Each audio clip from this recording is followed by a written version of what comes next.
Alright guys, BLM here, back with more Miles Morales. Hopefully the stream's fine. Obviously I'm going to double check it now. Are we good? We're good, I think. Okay, so settings saved from last time. Again, like if you weren't here last time, had a lot of audio issues early on, but everything's fine now. So we're here. Survivor just ended, like an hour and a half ago. So we could talk about that, obviously. We're also going to finish Miles Morales. But yeah, apologize for the ending of last stream. Again, really was not feeling well. Really wanted to finish Miles Morales in one sitting. However, it did not go as planned. Yeah, we're back. Oh my fucking god, I forgot how, Okay, yeah, we're at a puzzle, aren't we? I forgot about that. But yeah, it's been a few days. It's been since Sunday.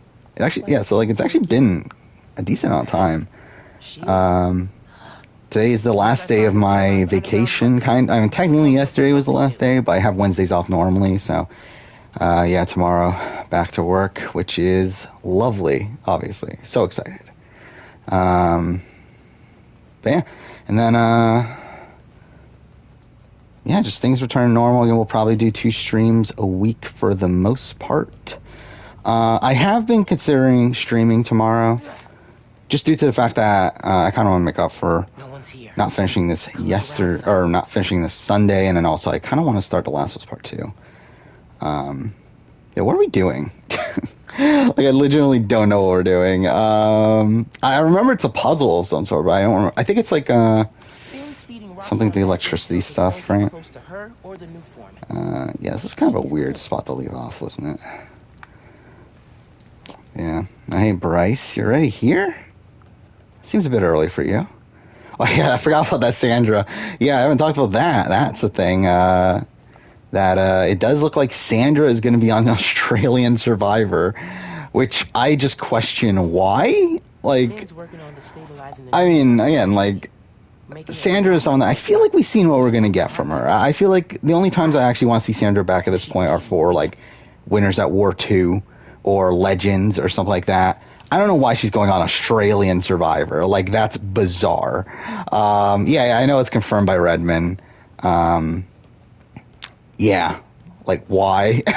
Like, I mean, to me, it's like, I feel like Australian Survivor should be getting these people that, like, are never coming back to Survivor US, not the people that are, like, going to be on Survivor US anyway. Like, for me, like, the person I always want on Australian Survivor is Johnny Fairplay, because he has zero chance of being on Survivor US from this point forward. But, like, he would be so great on Australian Survivor. Like, to me, Sandra being on Australian Survivor is just kind of like a waste. Yeah, and also, yeah, Mark and Sam also confirmed, which that's not too shocking at that point. Like, when we know that there's a returnee pair, and it's not Benji and Annalise, it's like, who else is it going to be? But, yeah, it's like, why also? Like, I am not feeling great about what I've heard from the casting of, like, because it also seems like there's the rumor that it's going to be, like, one tribe of loved ones, and then, like, one tribe of loved one pairs, and then another tribe of just singles. It's like, why? Like, why is this a thing? Like, what are we doing with this twist? Like, I really don't get, like, why is this even blood versus water at that point? Like, what are we, like, it's so bizarre. I don't know what Australian Survivor's doing. And, like, we've heard, like, other celebrities that are supposedly in the casting pool. Like, someone from, like, MasterChef Australia and, like, other stuff. It's like, what the fuck? Like, what is this? So, I don't know. Not feeling great. I'm not going to do... I said earlier that I was going to do a cast reaction. Again, if it does end up being, like, what it sounds like it's going to be as of right now, like, I'm probably not going to bother. We'll see how many returnees end up being on the final cast, but if it's really just like Mark and Sam and maybe like 1 or 2 others, then I don't think it's really worth it. But we'll see. Yeah, so yeah, great episode. I thought this was a fun episode. Again, Brad, really great early boot, really great character. I was actually shocked. I'll be honest. I did think JD was going home, based on how much like personal content he got at the very end of the episode.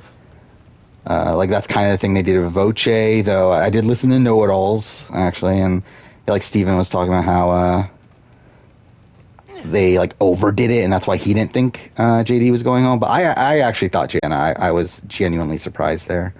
Not, I mean, like, it's weird too, because like I've been talking about for like since episode 1 that I thought Brad was going home next. So it's funny that like when Brad actually goes home, I am actually not 100% sold on it. What am I doing? And this was a terrible spot to leave off last time. Whatever. So yeah, I thought it was a fun episode. Not shocked Ua lost, personally. I thought that was kind of where I saw it going, and I didn't think Yase was going to lose. I was pretty confident. Like, at this point, I'm pretty confident that Yase, like, I shouldn't say confident in Yase, because, like, who knows when the merge is going to be, but I think if we're getting only 1 or 2 more episodes until the merge, I don't think Yase is going to lose another member. Again, to me, all 4 of the people on there feel like people that are going to make the merge, and like, I feel like there's enough setup there for definitely Luvu going to Tribal. I feel like Luvu... This episode made you more confident that Liana's top contender? This episode made me less confident. I feel like Liana, to me, is... to me, I feel like this is worse for Liana. Because, I mean, like, she only got content... Like, her main content was her talking about how... Wow, the swing in this game feels really great, actually. But yeah, like, her main content was... talking about how this could be the $1 million mistake, her not going on the island and everything. And to me, again, like, I feel like this season, I don't know, it is weird though now that Brad is gone, because this season has been one where I was assuming the theme was going to be you have to take risks.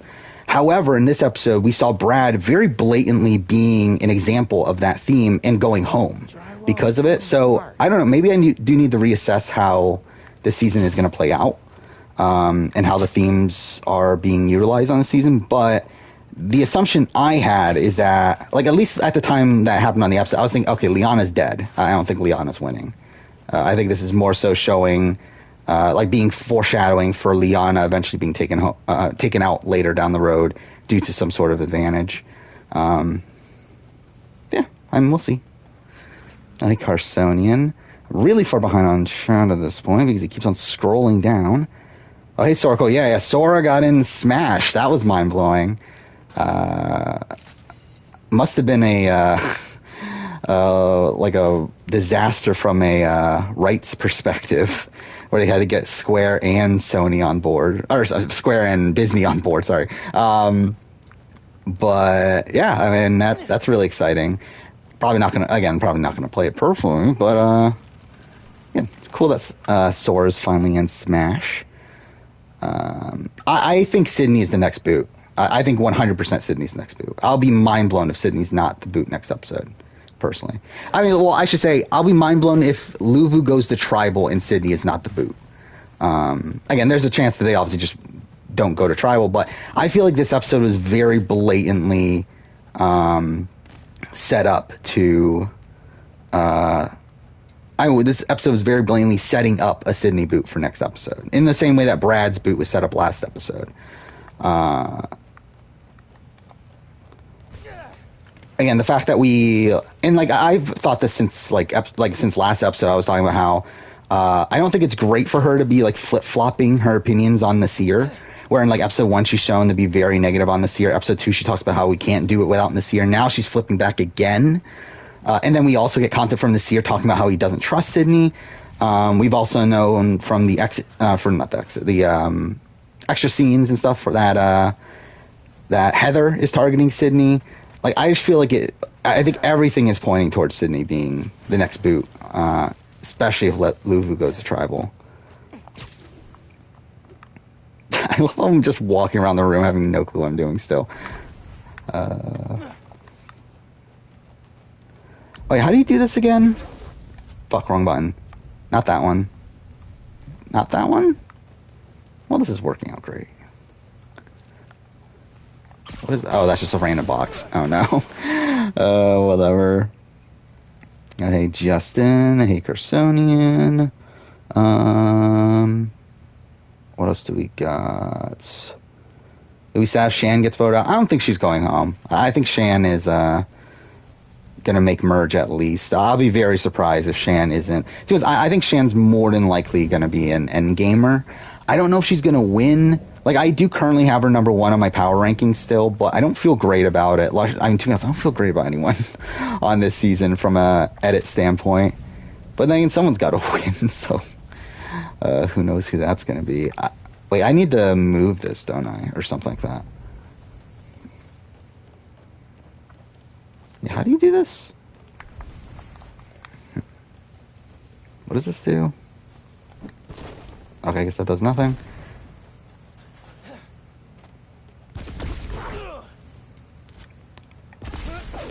Yeah, allowed to keep the Mickey keychain, but then there's no other Disney reference, right? I mean, like, we got Timeless River, but outside of that, like, pretty much nothing. Like, no Goofy, no Donald, nothing like that. Which obviously, like, I guess you would expect considering how, again, I'm sure Disney would make them pay quite a bit for that. You feel good, yeah, I feel good about the Sean too. I mean, again, I still think there's red flags in his premiere episode, and I still don't like that. Like, his episode 2 content felt pretty circumstantial, but then again, like, he got to at least talk about the situation this episode. So, like, I bumped Deshaun up to, like, number 3 on my power rankings, I think. But again, it's merely because, like, I don't think anyone has, like, a flawless edit this season outside maybe Evie, but Evie just feels like too much of one, like, too strong of a contender, to where, like, I don't feel like they would make it that blatant. She mapped out how its reactivity works.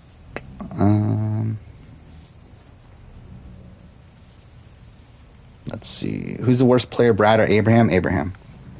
Abraham's the bottom player on my ranking for the season, I would guess. Debating over Brad or Sarah, but like, on who's next. But yeah, I mean, I'm pretty confident Abraham's going to be at the bottom. Not because, like, Abraham's that actively bad either. It's just that, like, I think Brad does have things, like, again, like, he's obviously good at finding advantages. He found 2 of them. He had like an alliance at one point. Like, I mean, like, he did have Genie, who did remain loyal to him till the end. You also have the fact that, like, at least early on, he seemed to have an alliance with Shan and JD. They did end up controlling that first vote, but I mean, yeah, it's still not great. But again, such a great character, though. Really disappointed to see him go this early. Not that I wanted to lose JD either, but didn't want Brad to go. But I really thought JD was going home, personally. Like, I did think this felt like a solid spot to lose JD. Where, like, I feel like his storyline so far has just largely been him talking about how much Survivor's meant to him and everything. I feel like he got a lot of that sort of content. I feel like how much more from that storyline are we really going to get at this point? But then again, JD has a lot more potential moving forward, though, as a player, I feel like. What am I doing now? Like, does that do something? What is this? Oh, it's just a random thing. Well, I think Abby having no confessionals, I think it's fine. Again, like, she's been so prominent in the first 2 episodes that's like my biggest worry for her, is how prominent she's been. I mean, we talked about this last Survivor, like, stream after Survivor episode. Like, Evie has the most confessionals in the history of the show after episode 2. In the history of Survivor US, she has the most confessionals after episode 2. There we go. Oh, okay, yeah, that's fine. Right? Oh, wait, what? Those gears look webbable. Oh, I'm a fucking idiot. Okay, I get it.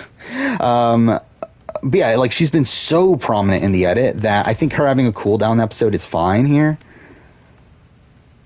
I still, like, I feel like she's too exposed, though. I don't feel like she's the winner. But I do think this was overall net positive for her winner chances, probably. The fact that she wasn't shown at all, or wasn't at least focused on the edit. Fuck. No good. Oh, I guess that didn't work. What else do we have here? You think it was the right move for Shan? I think it's like enough up in the air that I'm not really like too bothered either way. I know Steven was very low on the move, and I get it, but I feel like it's I think to get rid of Brad here is a good short-term move. But I don't know. Getting rid of Brad is a good short-term move. I think getting rid of JD would have been a good long-term move. Where getting rid of Brad here does give her the numbers in the case that they go to tribal again without swapping. And like it guarantees that at least. Mind you, she would have had the extra vote if she voted out JD to where she would have had the numbers anyway. But if we're looking at a strict numbers perspective, I do feel like, again, like it's good from that aspect, but I do think I probably would have sided with voting out JD though. I do think having a unified tribe coming into a merge, especially when you're on a 3-tribe format, I think is probably pretty beneficial here. And I do think like JD seems to be causing more dissension. Then again, we don't know how Ricard really felt. Like it did feel like Ricard was very anti-Brad.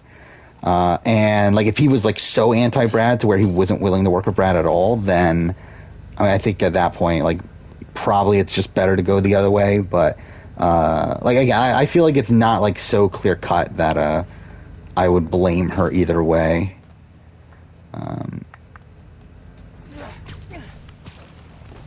But yeah, I probably would have personally gone for voting out JD. Especially because like Brad had 2 advantages that he told her. And I think that's a very clear sign that he trusts her, obviously. Okay, I didn't do this one. Oh, I just need to power this one? Or is this powered already? What am I missing here? Like, what am I... Okay, that one's done. That one's done. Aren't these done? I'm a fucking idiot. What is... Okay, wait. Someone's gonna try to steal a vote. Yeah, that's gonna be weird too. I don't know how that works. Like, that was so weird today where, like, Brad got to steal a vote. And it's like, how does that work if he steals someone's vote that doesn't have a vote? Like, I don't get how that actually ends up working out. Because, like, it's not like they all know who has a vote and who doesn't. So, like, if you steal a vote of someone that doesn't have a vote, then do they outright, like, does Jeff say, oh, this person doesn't have a vote? Or are you, like, literally, like, do you just not, does your vote not count? Like, I don't get it. Like, it's so bizarre. But whatever.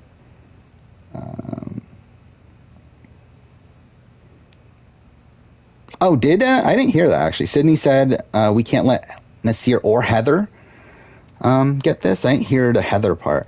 But yeah, I mean, in the secret scenes, it's very clear that Heather is anti-Sydney. However, yeah, it hasn't been shown on the main show. But then again, the secret scenes like are typically scenes that were meant to be on the show, but they had to cut them out the last second. So I don't know if it's like they left that in there, like thinking that was going to make the cut, and then like it's still left there without explanation of why Heather's on the outs. But yeah, I mean, we did get a great secret scene. I really did love the secret scene from last week, where Heather lies about having a dream that Sydney is Sydney stole her torch? Is that what it was? And like she made up the lie about her dreams so that she can put a target on Sydney's back, which makes no fucking sense, but it's hilarious.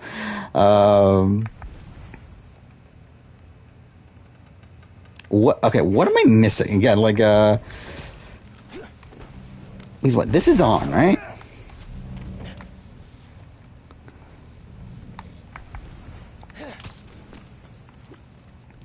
But yeah, if I can get through this section, I mean, the plan is to finish Miles Morales tonight.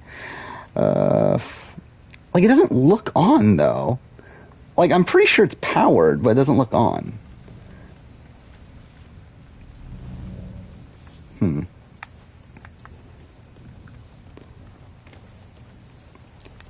Yeah, like, also, yeah, that's another part of why it's good to vote out Brad is that like Shan would have gotten JD's extra vote.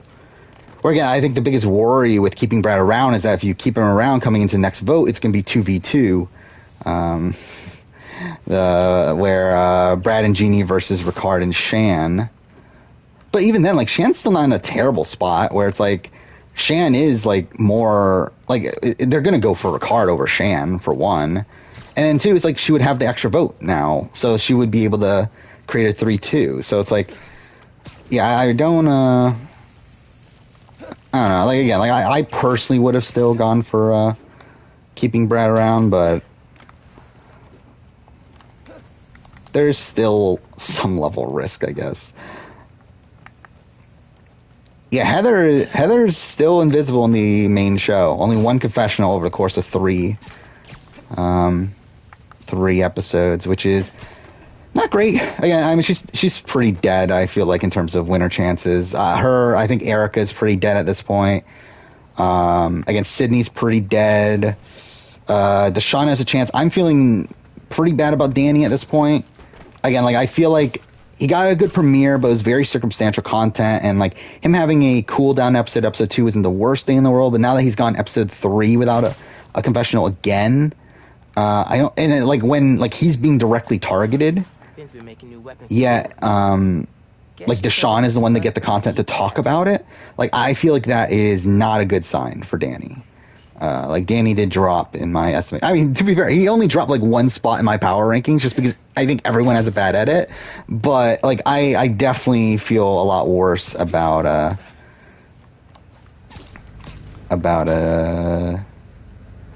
Danny at this point. Am I supposed to do something here? No. Again, it's really sad considering I've played this game before. Like like not even a year ago. It's only been what, 9 months.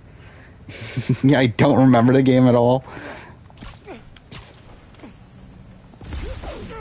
Yeah, obviously that wasn't going to work. Yeah, I did hear about Sandra being on Australian Survivor. I talked about it right at the beginning of stream. Bizarre. Don't know why. I mean, she's going to be fun. Like, Sandra's going to be fun on Australian Survivor, but like, I feel like she's almost guaranteed to be like one of the first few boots. Like, I don't see her faring much better than Russell. Especially if she's the only American on there, which it does seem like it's going to be. Considering you would think that we would have heard about another one. If there was going to be another American. So I don't feel like it doesn't feel good for Sandra there.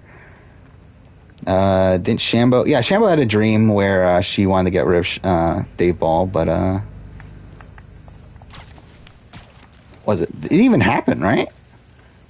Like, I mean, she actually had a dream, but I mean, like, it didn't they didn't even get rid of Dave Ball that round, right? Because I think that was the round that Fincher went home.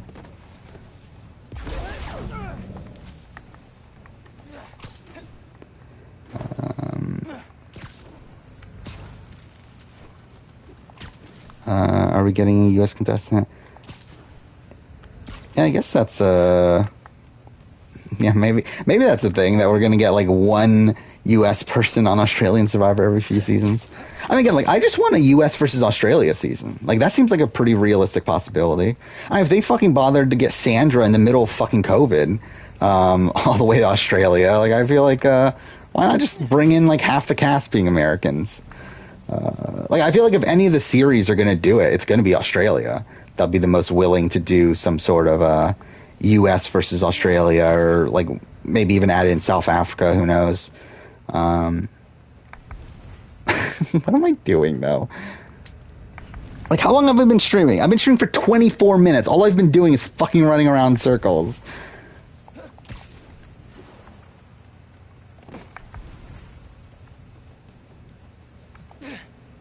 Like, I really don't get, what am I supposed to do here? Like, everything is charged, right? Like, what isn't charged?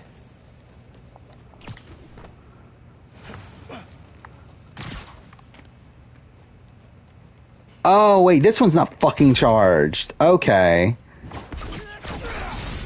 There we go. I definitely knew what I was doing the entire time. I definitely didn't just waste 25 minutes of my life doing that. Oh, whatever. to, Finn. Cat had a oh yeah, I forgot about that. Yeah, Cat had a dream about Sabrina. Finn's pumping energy. I think that led to nothing though, right? Actually, no, she voted for Sabrina that round, right? Because I think that was the round she goes home, right? Either way, it doesn't really matter. Does she want to blow up the theater? Oh yeah, Natalie Anderson would be a good. Well, then Natalie Anderson's also like one that could very realistically come back to U.S. Survivor though. How could she? It's not open yet. Then again, I mean, yeah, they did say Jeff did say I can't see anyone from pre-Survivor 40 coming back, which like is a ridiculous statement. But I feel like Natalie Anderson is still one of the most likely people to come back for a general All-Star season at this point. Especially because I feel like it's very clear that she's still willing to do it. He's here somewhere. I need to get the new form. Oh yeah, I mean Sandra backtracked right away though. Yeah, she did say that she's done after Winners at War, but like I'm pretty sure before even the end of Winners at War, she had already said that. Oh no, I'm changing my mind. I shut down Fisk's tower, and I'll shut you down here. Keep him away from the rig.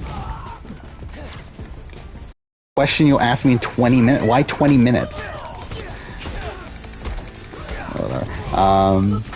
Oh, Shane Powers. Well, the problem with Shane Powers though is that he doesn't like. It's more so that like he doesn't want to go through it again, more so than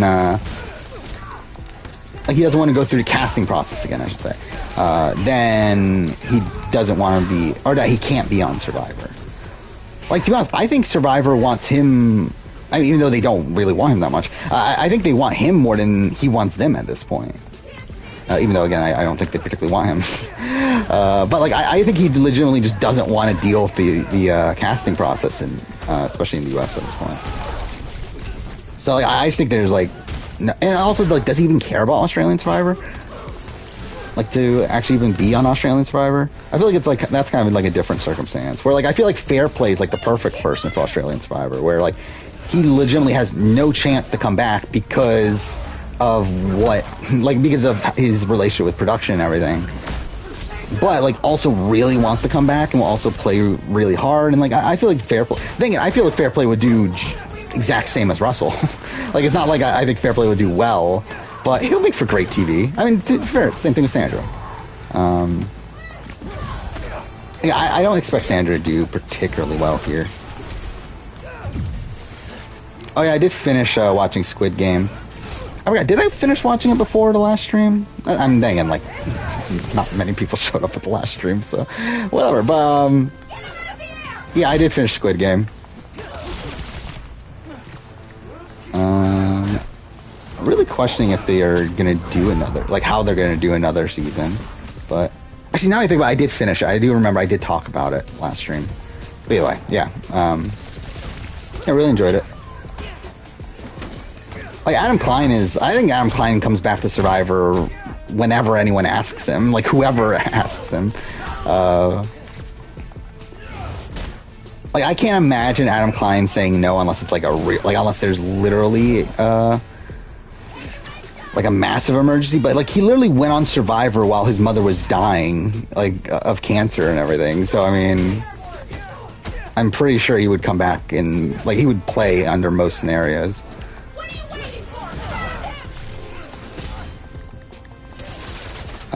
They think it'd be different if Austin got in place of Hayden. I mean, yeah, it would be really different. I mean, they're two like radically different people. I mean, like if you swapped out, like I feel like it would be a more apt thing if you were saying like, oh, Jace and Hayden. But even then, I mean, I feel like Jace and Hayden. We're talking about Hayden Voss, right? I'm assuming, but yeah, like very different.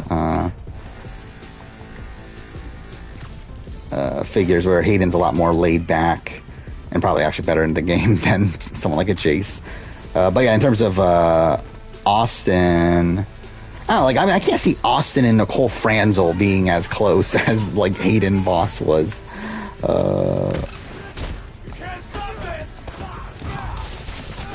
I mean Austin probably at least still have a. Actually, I guess technically him and Liz did date after the show, didn't they? But.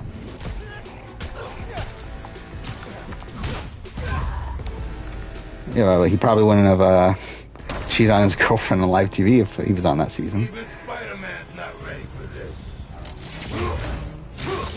Yeah, Winners at War, I feel like those are the people that I'm the most okay for returning on Venom tears it apart. a general all-star season at this point. I think most other people, like, I wouldn't really want to see back on, like, a normal season. Like, Legends, that's a different thing, or, like, Winners at War 2, that's a different thing, but, yeah, like, if we're having, like, a random all-star season, then I feel like those are the people. You got Wendell, Adam, Sophie, Natalie, Michelle, and Tyson.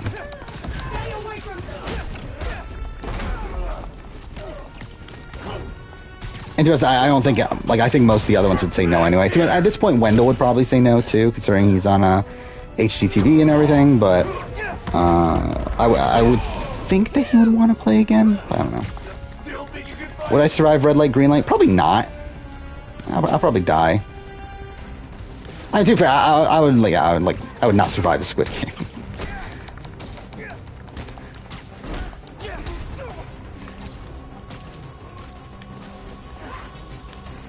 Actually, I don't remember. Wait. So, okay. Game 1 was red light, green light. Game 2 was the carving the thing, right? I forgot exactly what it was, but they were like carving the symbols. What was game 3? Because what, game 5 was the glass one, right? Or is that game 4? I don't even remember anymore. I literally just watched it. Whatever. Which Big Brother Nicole would be best on Survivor? Probably Nielsen? I mean, how many Nicoles are there? I feel like there's 3 that come to mind right away. You got BB2, Franzel, and then Anthony. Is there another? I think of those 3, it would be Nicole, Nielsen. Where, like, Nicole Anthony, I think, is, like... I don't know. I mean, Nicole Anthony, like, I guess she does have, like, Aubrey upside to her. But, where the fuck are the enemies? Like, I hear them. Okay, there he is. But I think he's probably an inconsistent player. Kind of like, she's inconsistent Big Brother as well. And then, Franzel, I just can't imagine Nicole Franzel being on Survivor. That just seems like I can't, like, it doesn't feel like a match there. 5 was glass. Okay, so 4 would have been the marbles thing, right? Oh, Tug of War. I forgot about Tug of War. Okay, yeah, that's what it was. Yeah. Yeah, I would definitely not, like, even if I survive red light, green light, I feel like even like, game 2, I'm out. Again, not good at arts and crafts. I would pretty much be dead at that point already. Can this guy fucking die? Oh, I'm an idiot. I can use this. I forgot. And even if I survive that, it's like, I mean, Tug of War is very variant on who your team is, obviously. Marbles is whatever. Yeah, glass, I think at that point. I'm thinking that's so determined on your placement. Where, like, if you're at the front, you're pretty much fucked.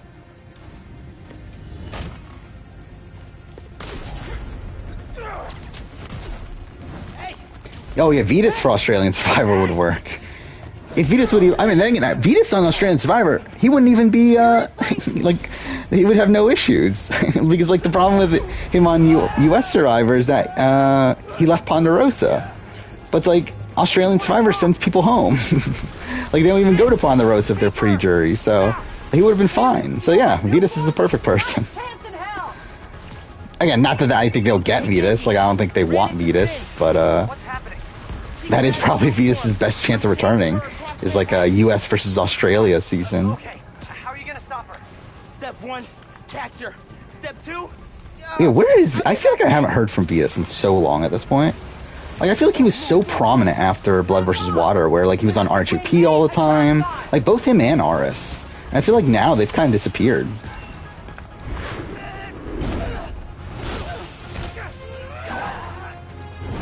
Are most BB contestants from Toronto? I feel like a lot of them are, right? Use our words. I mean, Toronto's the biggest city in Canada, right? So...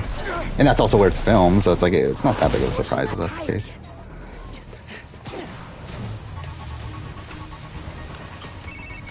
It is not going well. Where are you? Oh, okay. I don't know. I'm dodging explosions. Yeah, I mean, like with glass, it's like essentially if you're last, it's perfect.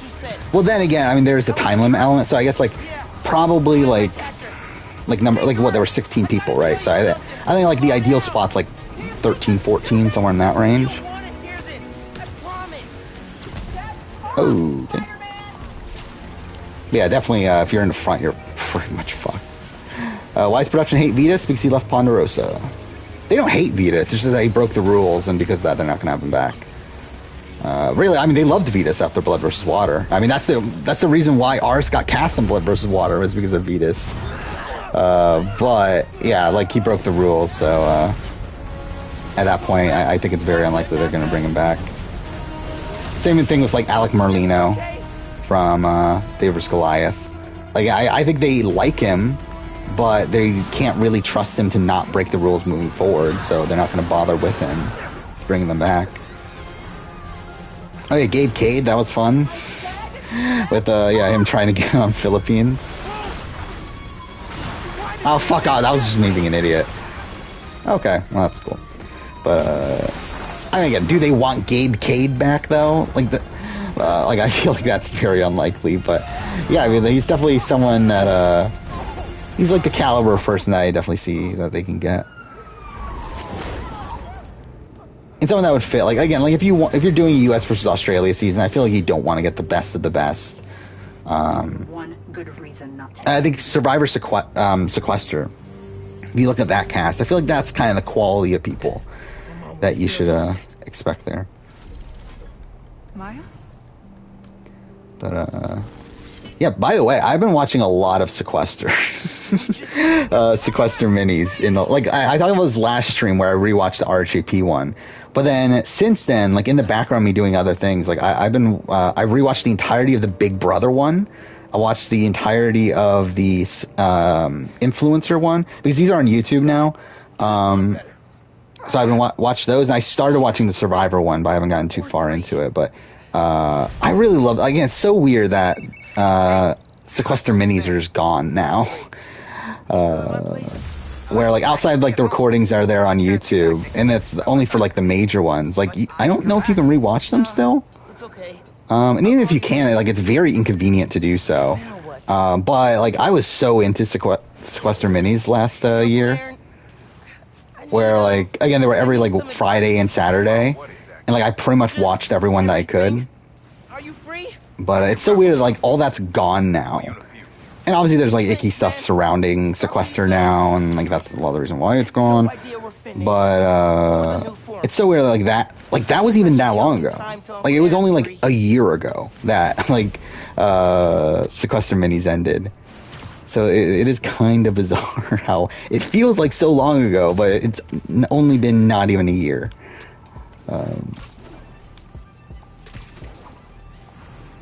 What's going on with Sequester? I mean, Sequester had some issues with people in their community being supposedly like sexually harassing some of the women in the community, and supposedly Audrey didn't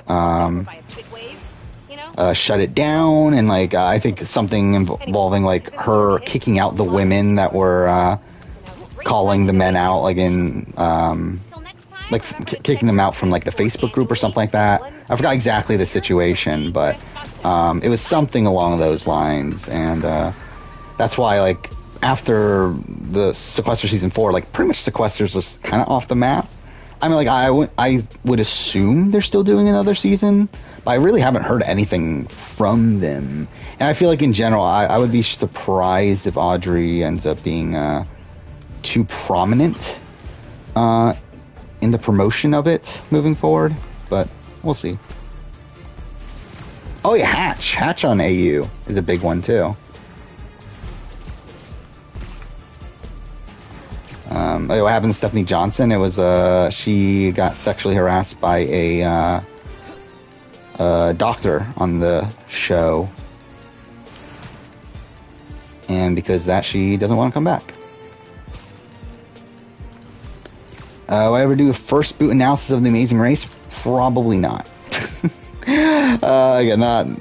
For me, Amazing Race is a show that I casually enjoy. Like, I'm not like a massive super fan of The Amazing Race in the way that I am with Survivor and Big Brother, where like I pretty much know everything about those shows. Like, Amazing Race is a show that I'm not an expert in.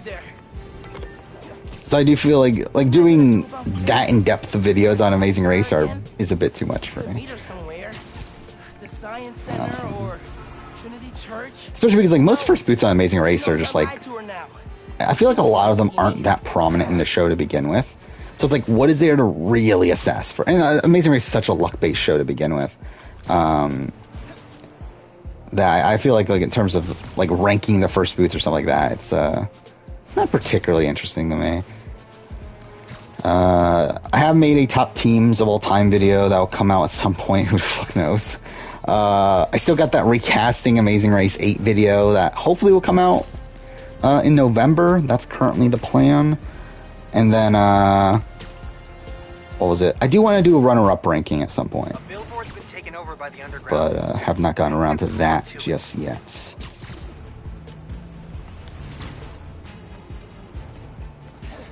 First boot. Who are the first boots on Amazing Race 32? I don't even remember anymore. like for me, Amazing Race is just a show that doesn't stick to my mind. And it's kind of similar to The Challenge in a way, where like I feel like a lot of The Challenge has not stick to my mind, despite the fact that I just did a full I just watched the entire series. Bald guys. Oh, I think I do remember. Okay. Yeah, weren't they like the farmers that? There was like a weird thing with that I forgot exactly what it was. I remember they had like some sort of like niche that RJP loved talking about, but I forgot exactly what it was. Alright, Miles. Spill it. Give me the whole situation. But yeah. Then, Roxxon, underground. It's just Toronto's the 4th largest city in North America, only behind Mexico City. Okay, yeah, that makes sense that most people would be from Toronto, and like again, like that's where it's filmed, right? Like, so it's like it would make sense that if like everything is like centered around Toronto in terms of Big Brother Canada production, like that they would be casting a lot of people from there. Diane and Jace on Amazing Race, that'd be amazing. Not happening at this point, but that would have been fun. I never heard about this. Because we never finished. We sampled street noise around the way. Rupert and Laura weren't even the first boots. First boots were Art and JJ. See, 31 I remember. I remember 31 pretty well. I did really enjoy 31. Yeah, Rupert and Laura were the second boots. Yeah, Rupert and Laura. Possibly my favorite team on the history of Amazing Race. That was such a great role. I loved Rupert and Laura on Amazing Race. Like, again, like, it's mostly because they were so bad, but it was hilarious. Like the entire run of Rupert there was hilarious. Mike and Meg, Mike and Meg would have been fun. Obviously the problem there is that they're from 2 different shows, and I think they wanted to keep it Survivor and Big Brother. But yeah, I mean that would have been fun. They got married, right? That just happened. Oh fuck this thing. Wait, we're still in the tutorials? We're like halfway through the game. How are we still getting tutorials for like side content? Oh, here. Good sound, but it's muffled. Try and get a clear line of sight. Wait, what am I trying to record?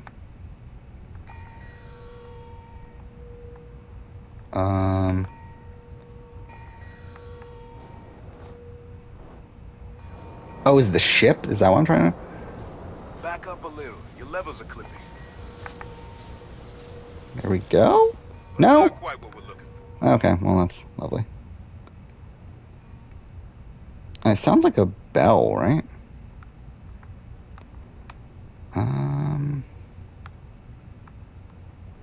Why do I hate War of the World? I don't hate War of the Worlds 1. I just don't think it's a top tier season for me.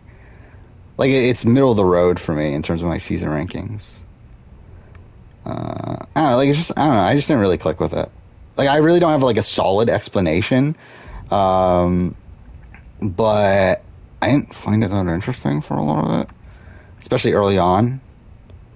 I think once you get to individuals and stuff, then I found it a bit more interesting, but by the way, I did watch the challenge also. I haven't really talked about that. Mind you, this was a pretty good episode of the challenge. This is probably the best episode of the season. What am I looking for? Okay, not what I meant to do.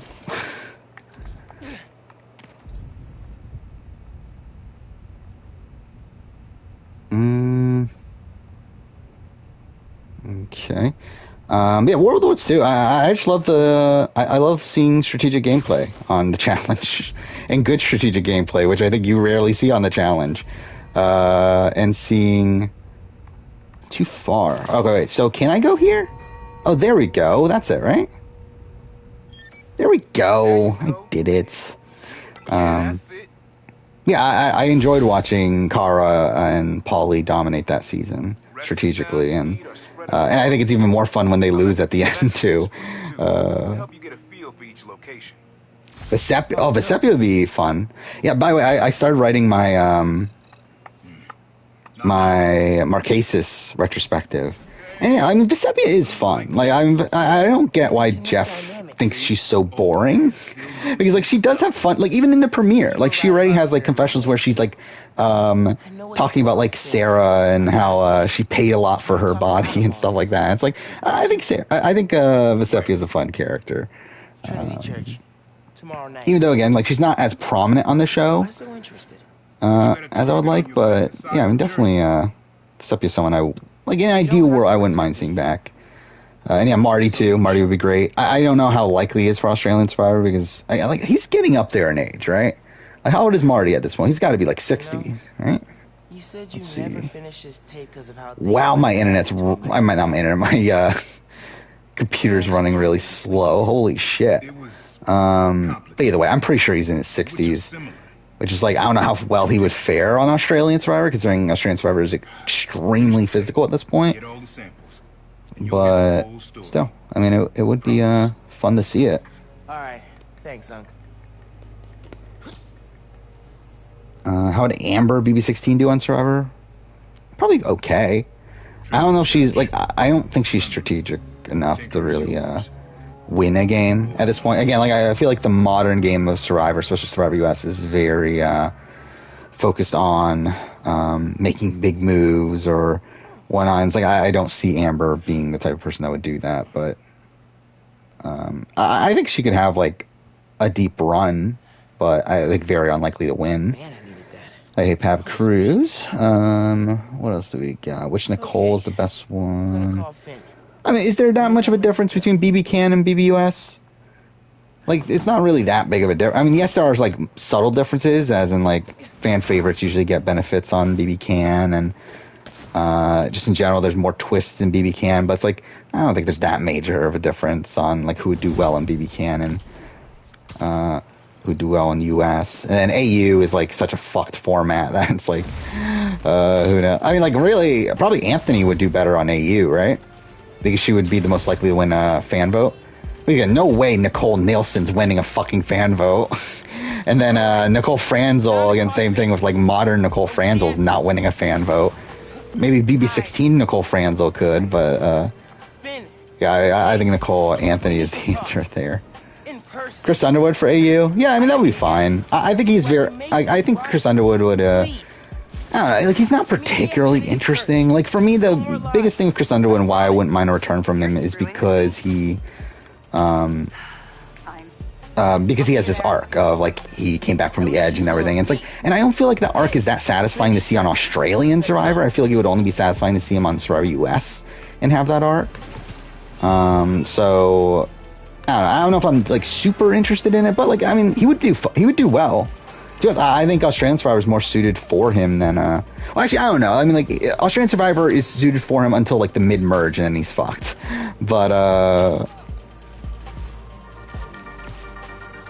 like, I think he would be able to play better on Australian Survivor, at least, especially pre-merge. Who's on Australian Survivor? Yeah, I believe it's just Sandra, from what I know right now. Which, again, is interesting. Shane Gould was 62 on Chambers vs. Contenders 1. Yeah, I mean, but that's like... Chambers vs. Contenders 1 was like the first time it became physical. And even then, like, Shane Gould was targeted, like, throughout the entire pre-merge of Chambers vs. Contenders. Like, who is the oldest person on Brains vs. Brawn? Yeah, who was the oldest person? Was it Kara or was it Janelle? I'm sure I'm forgetting someone, but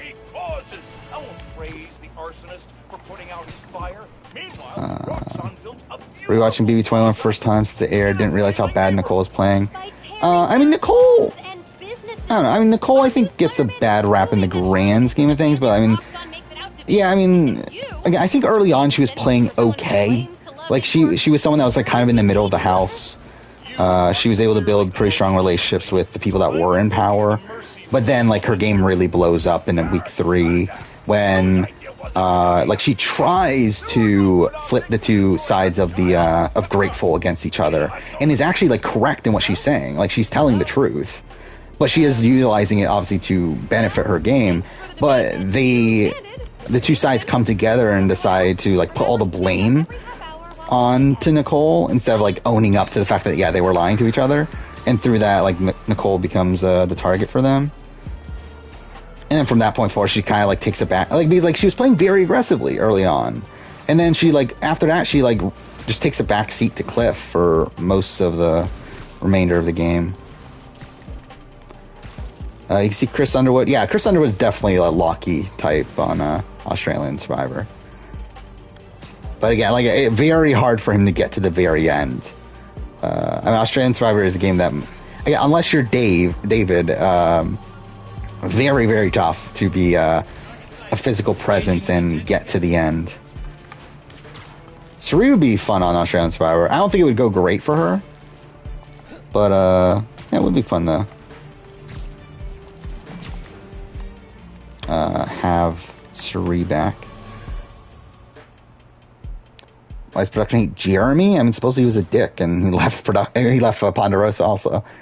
That was a hell of a way to tell me you're Spider-Man. What if I'd killed you? Oh, Rachel. I forgot about Rachel. Okay. Yeah, Rachel is probably the person that should have come to mind. I let you in the underground because she was only 50. I do understand. I kind of thought she was older. But yeah, I mean... Roxxon needs to pay.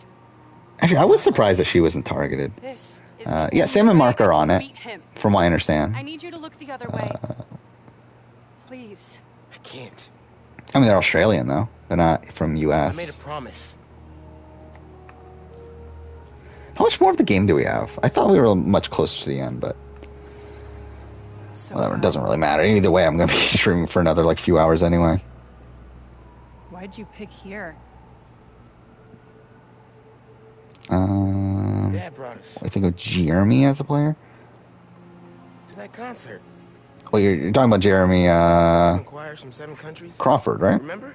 That's the one you're talking about? I mean, he's not great. I mean, he's someone that I thought had a lot of potential at the time, and then you kind of hear about him after the fact, and he's supposed to kind of a dick. And, like, he, on his exit press, like, he was going around saying that, Angelina was cheating on her husband with John Hennigan and stuff like that. It's like, why are you doing this? Like, why the fuck do you care? So it's like, I don't know. I think he's a iffy person, but also just not a great player.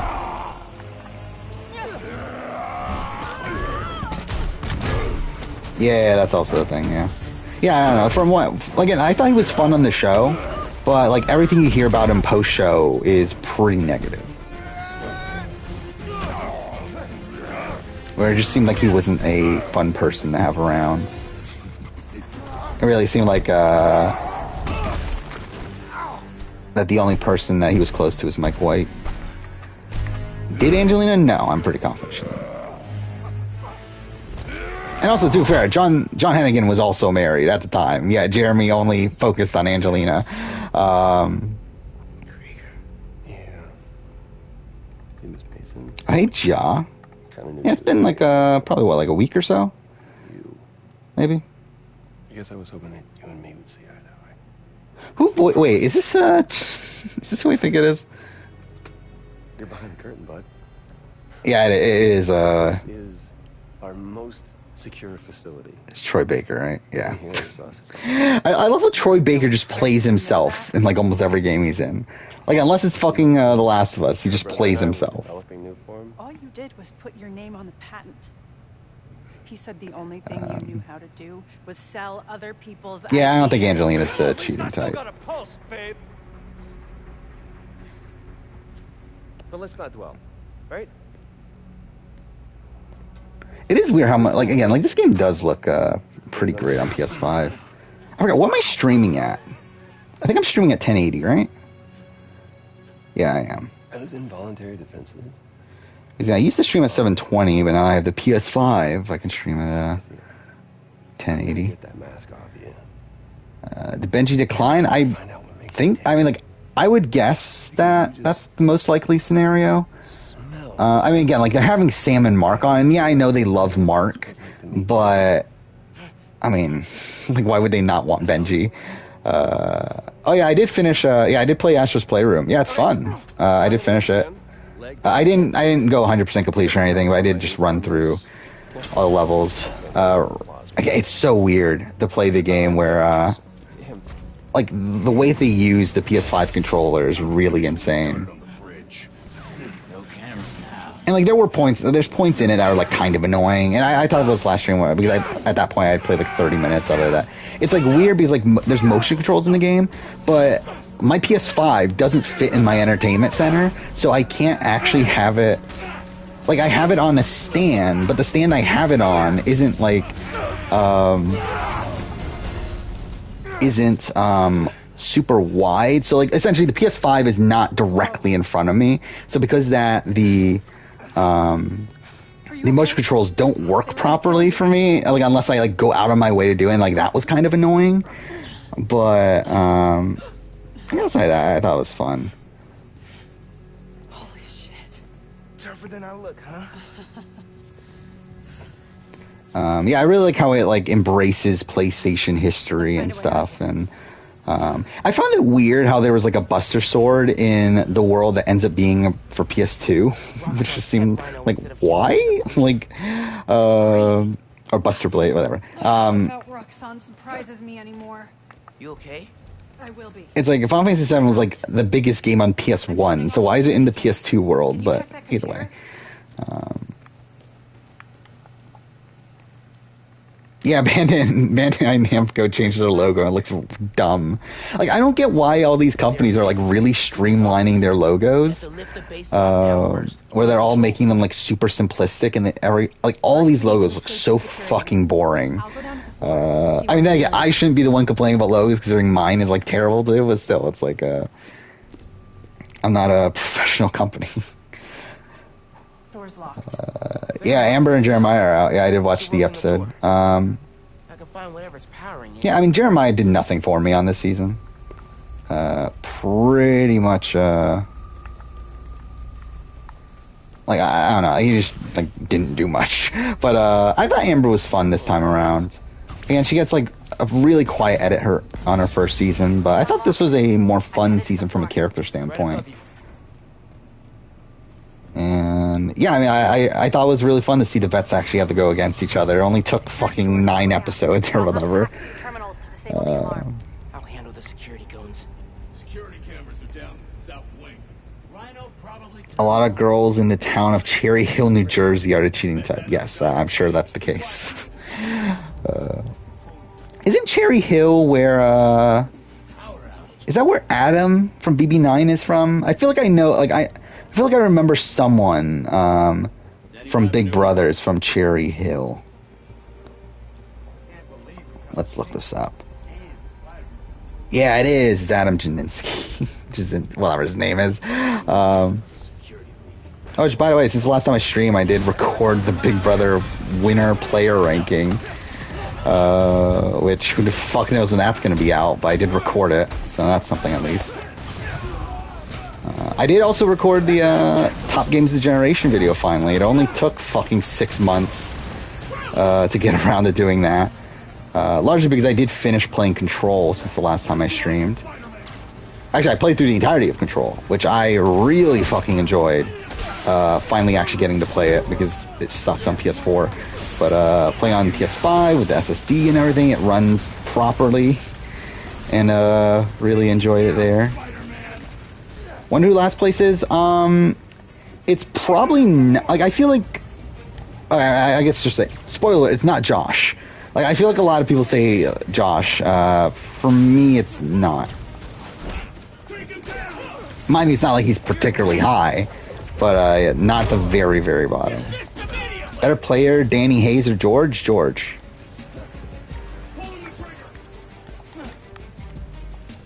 They're both inconsistent. Like, they're both pretty much the same player from different shows, but I feel like George has a better understanding of the game of Survivor than Danny does of Big Brother.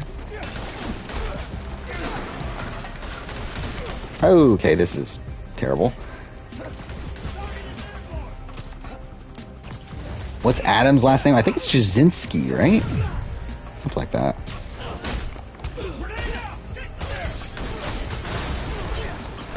Oh, is that where you're from too? Then yeah, I mean, yeah, you live in a town with a former drug addict, which I'm sure almost everyone does. And he's a motivational speaker nowadays. BB Can, yeah, I'm pretty sure Phil would be last. I don't know who. I mean, like, okay, let's run through it. Jillian, John, Sarah. Actually, I don't even know who would be at the bottom of those three. Like, I think. Like, obviously, Sarah, I don't look highly on her game, but I do think she has potential. But yeah, I mean, like, yeah, Phil's the worst there. And Nick is the second worst at that point, I'm pretty sure. Kevin is solid as a player, though obviously flawed. Paris is a solid player. Dane, and then Ty, yeah. So, I mean, yeah, it would be very easily Phil, and then Nick would be second last on a BB Can player ranking there. Okay. By the way, playing games on 60 frames now is fucking weird. I'm so used to 30 frames, but now playing like The Last of Us in 60 frames and stuff like that. And like that's one of the main reasons I want to play Last of Us Part 2 soon, is because I really want to play Last of Us Part 2 in 60 frames. Then also I just genuinely want to replay Last of Us Part 2.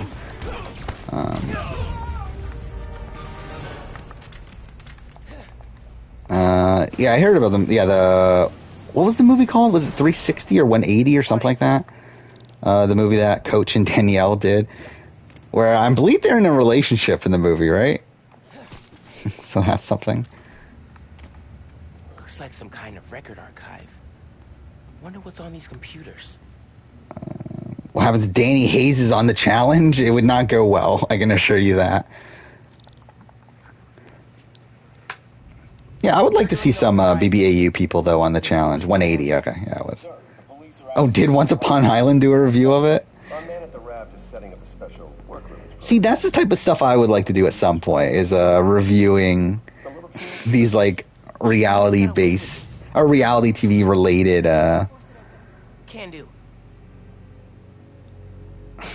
Yeah, that is a thing. Yeah, but these reality TV-related scripted media things.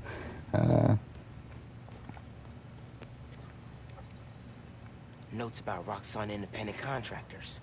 Yeah, 30 and 60 frames, like, I feel like it's weird because I feel like when I'm playing a game on 30, I'm unsure if, like, is this 60? But I feel like when you're playing 60, you know it's 60. Like, when I was playing The Last of Us Remastered on 60 frames, like, you can clearly tell this is 60 frames. And then, same thing, like, AC Valhalla, I popped in for a little bit, which I said I was never going to play AC Valhalla ever again. But I did pop that in for, like 5 minutes, and like you can very clearly tell the difference there. But yeah, like I was playing AC Origins, and like I was like, is this 30? Is this 60? Turns out it's 30 still. But like I was a bit unsure, so I don't know. I don't have a great Like, really, I don't think I have a great eye for I never heard that story. really recognizing it, but I think when you're playing 60, you know you're playing 60.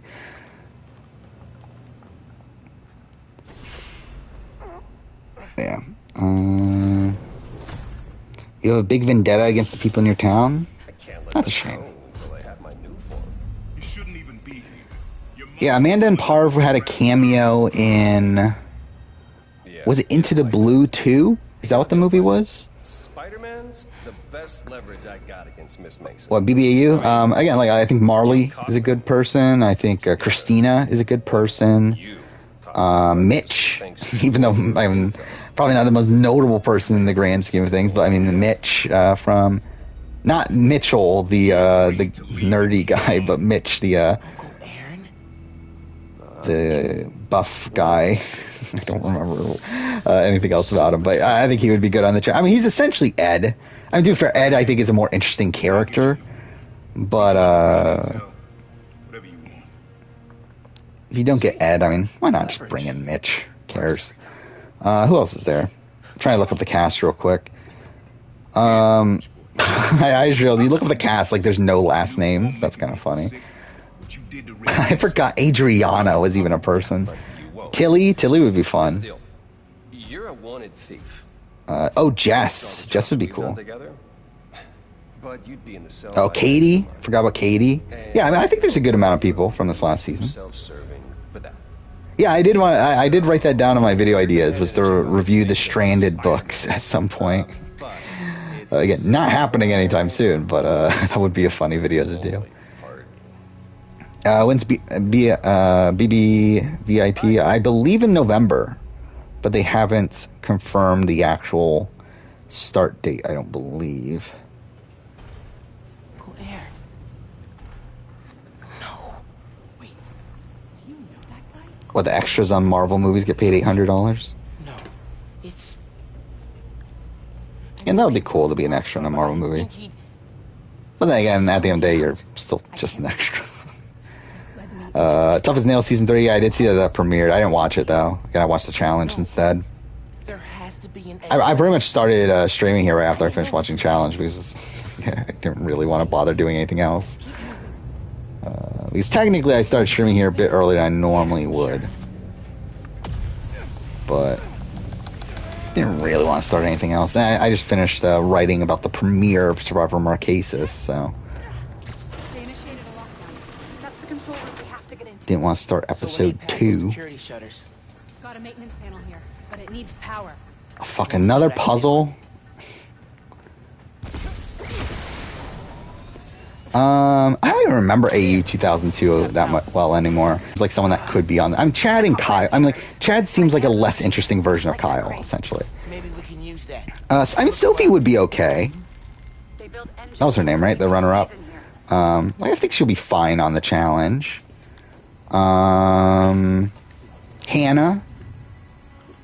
would be fun on the challenge, I feel like. Subong would be a lot of fun on the challenge, even though he's fucking like 50 or whatever. Hey, I can raise and lower that crane. I feel like there's a few people that would be at least interesting to see.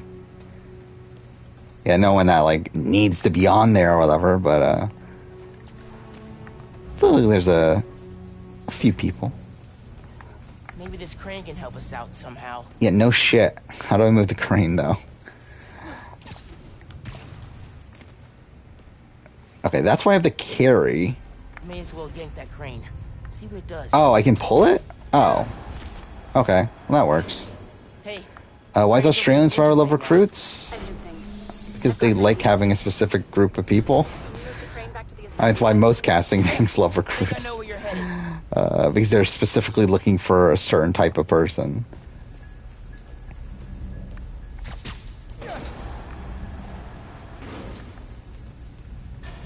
Survivor Africa retrospective is coming out October 13th. So that's a week from today. Is it a week from today? Yeah, it is. Yeah, okay, yeah. So it's coming out next Wednesday.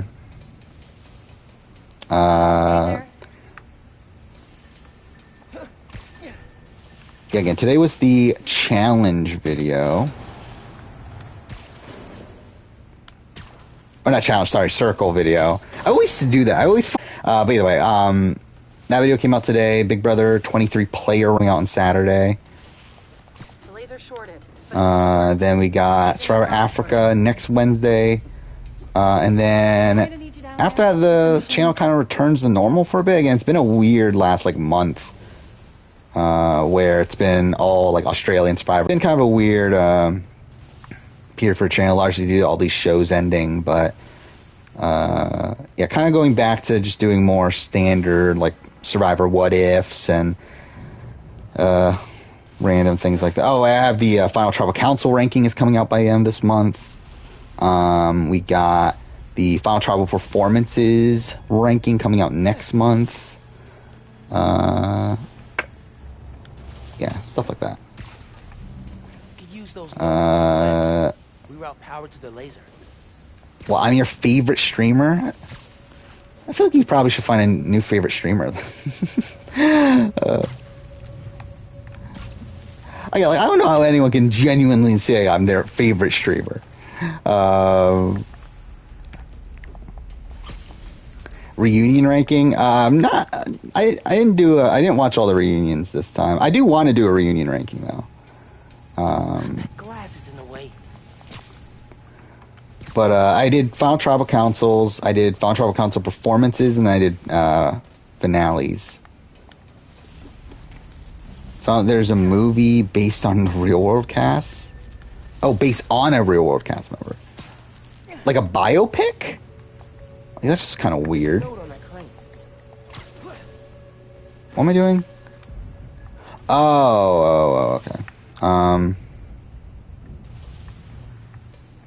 Move the crane so my webs reach the laser.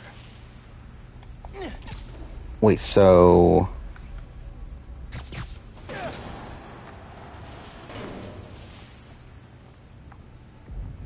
Then what? We need this.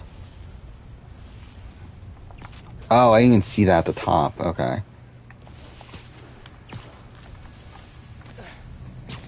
You broke it. I'll make a new one. Just give me a minute. Australian Outback Reunion. I don't even remember the Australian Outback Reunion, to be honest. Realistically, I mean, like, do I even include Winners at War? No, right? Because, like, there wasn't really a reunion.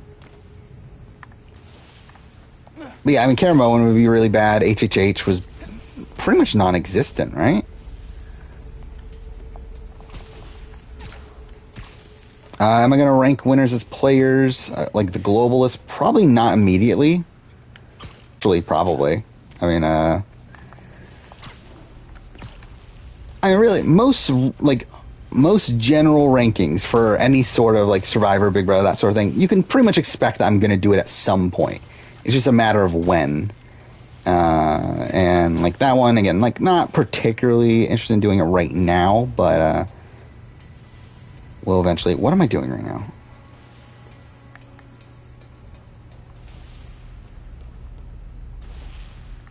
Wait, so did that not stick? Or what? Wait, so this... Oh, wrong one. That goes on there. Then what, when you go here, does it not stay there? Snapped it. Gotta pull then hook it up.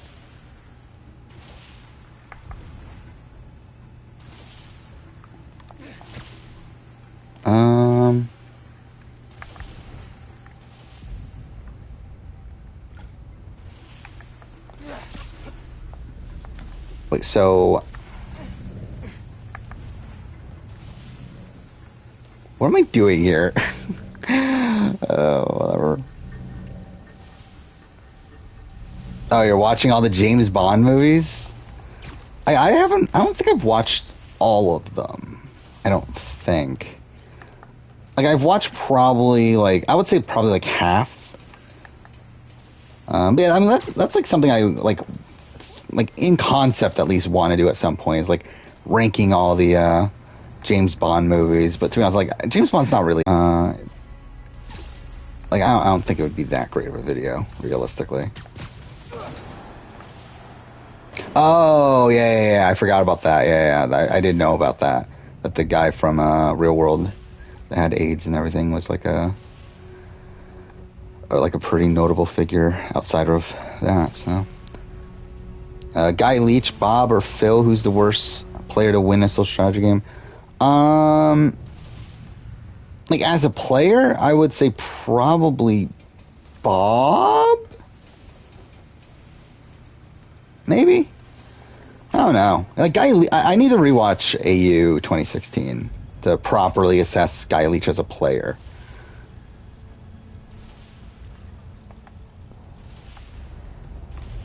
But I mean, still not good either way. But I don't know. I would probably have Bob as a worse player.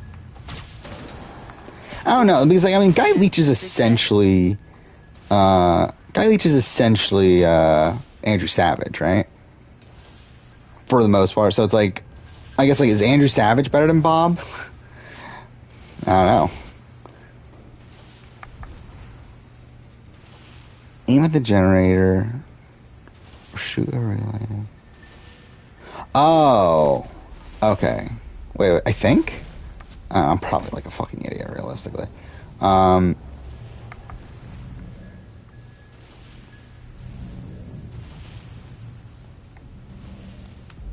Wait, so is it this?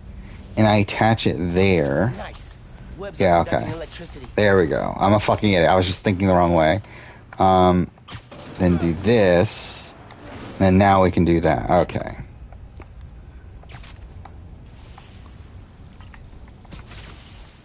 You're good. Use a laser. There we go. That only took forever. Is Matt Elrod the worst merge boot? Probably. Like, I haven't put together the merge boot ranking yet, but I will probably after the merge episode of this season. But I would guess so. I think Nick would do on Survivor probably pretty well. I don't know. Like, Nick is someone that I don't know how he is in real life. Like, I think he's someone that was like perfectly suited for the circle, where you don't actually have to meet people face to face, and like it seemed like he was very skilled at communicating through text. While I don't 100% know if, because he did seem like kind of awkward during his like conversation with Isabella at the end and everything, and I don't know how. Mind you, that was obviously an awkward situation, but I don't know how he ends up faring in a more social game in terms of like where you're actually in front of other people. All right, I'll take care of those guards. You get that. I've seen James Bonds before this. Yeah, I mean, like I've watched a lot of the more recent ones. Did you ever think about calling me to tell me you were Spider-Man? Actually, I forgot we got this much time with these two together. After my parents died. What do I think of Andrew Savage as a player? He's fine. My dad. Probably like he's probably replacement level in grand scheme of things. Again, like someone that's like very rarely going to win the game, mainly because he doesn't get to the end of the game in most scenarios, at least. I mean, Pearl Islands like was probably his best case scenario, but even then, I feel like he probably gets sniped out before the end. Like had the Morgans gotten the numbers after the merge. They'll see you if you try to go invisible. Wonder how much of their R&D department is dedicated to fighting us. Probably millions of dollars. Yay, more fights against enemies that all feel the fucking same. Would Marcus be higher than Bob on it? Yes. On a good bone player. I think Bob, like, if I were to get, again, I haven't obviously put this together, but like I would guess that Bob would be the lowest ranked winner on a player ranking from like their individual seasons. Actually, I don't know who's even the lowest. That like I don't think I've even have I not.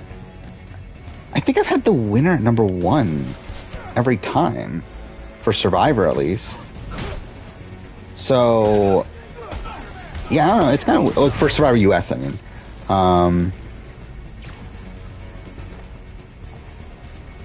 like I'm pretty sure in the Amazon I'm not gonna have Jenna at number 1.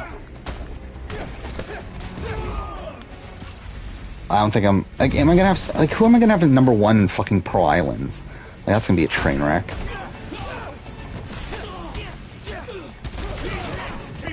But either way, like I would guess that Bob is going to be the lowest ranked winner on a. But then, I mean, Gabon as a whole isn't a great cast, so it's like that's probably the thing that will help him. But I mean, he would be very. Oh yeah, I definitely know Nicole is the lowest I've had a winner ever. But I would like if I were to guess, I would say Bob would be lower than that. Like I think Bob is the worst player in the. I don't know. I mean, like, but it's tough though because like he does make it further. But I was gonna say he's the worst player in the Onion Alliance, which I do think is true. But again, like when doing the player ranking, I obviously factor in the games that they played on their seasons, where yeah, I mean obviously it's like it's tough, but I would guess I would be shocked if Bob's in the top 5 for sure. Because I mean I think Maddie, you got Kenny, I would say Sugar is above Bob. Even Susie might be above Bob. You got Marcus. You got I mean, so yeah, he can't be top 5.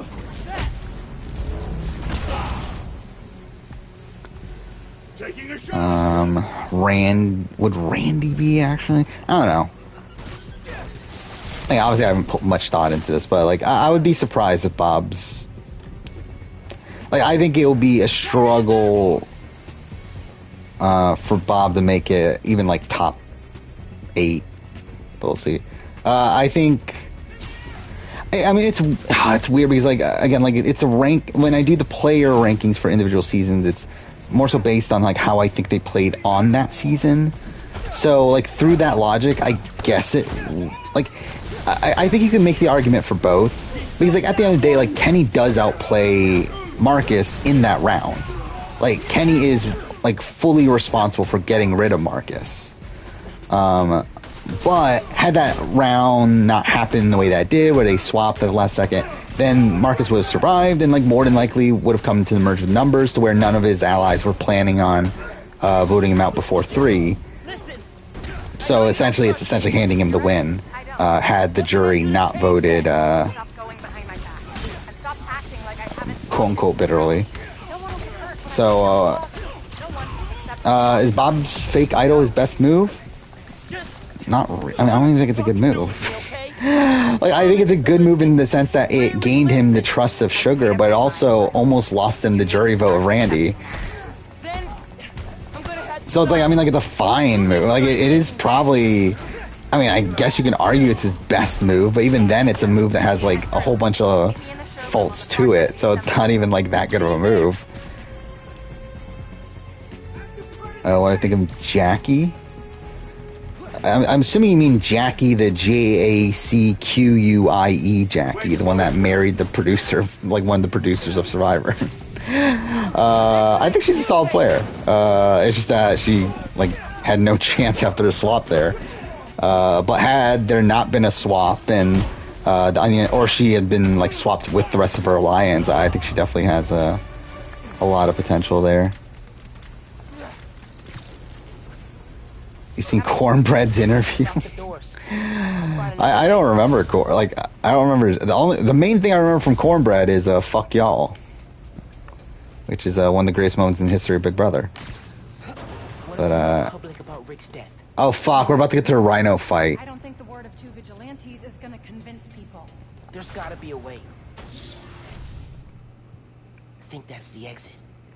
Yeah, Jackie. That's the thing with Jackie is that she Lost and found.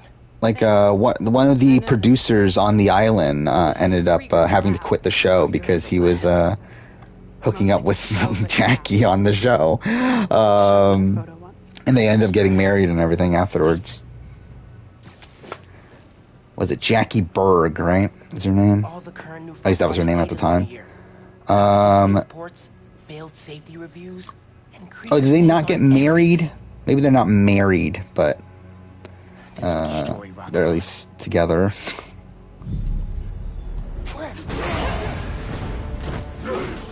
Yeah, Tyler Ramsey, Survivor Gabon producer, fired for starting a relationship with Jackie Berg. Oh no, they are married. Okay, yeah, they're married. Scariest evacuation, Caleb or Pat? I feel like we were shown... I don't know, I guess they're probably both on the same level. I don't remember much of Pat's from like a television standpoint in terms of like what we actually saw. Like I feel like it was like I remember seeming bad, but like I don't actually remember like the specifics of it. But like obviously Caleb has like this really like notable scene and everything. A good death. I think that's his sick version of a compliment.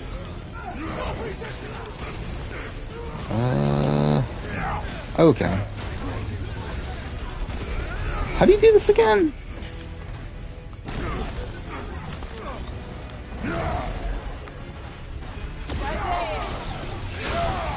Okay. It's shooting electricity through my body. Pretty weird. What happened to Stephanie Johnson? We talked about this earlier in stream. Actually, I feel like I've answered this question probably like 10 times in like in history of me streaming, but again, like a doctor from the Survivor crew ended up I don't know the official term, but either way, like sexually harassed, abused. I don't know the actual term, but either way, stuff like that, and that's turned her off from Survivor.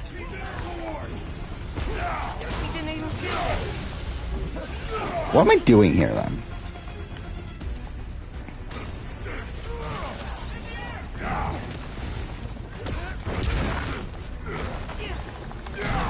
I guess not that. Yeah, I think Pat's like one of the most likely medevacs to come back at this point. Yeah, that's part of the reason why she wasn't at the reunion. I'm sure that was probably the major reason.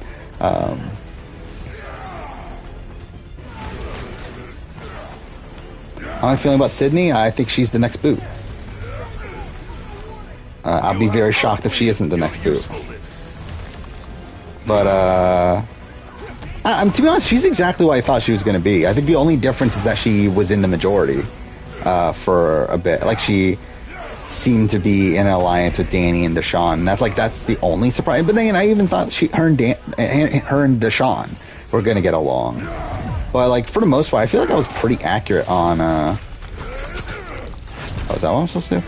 Wait, I felt like I was pretty accurate on my assessment of Sydney. Gotta steer him toward those tanks. Hope it weakens his armor.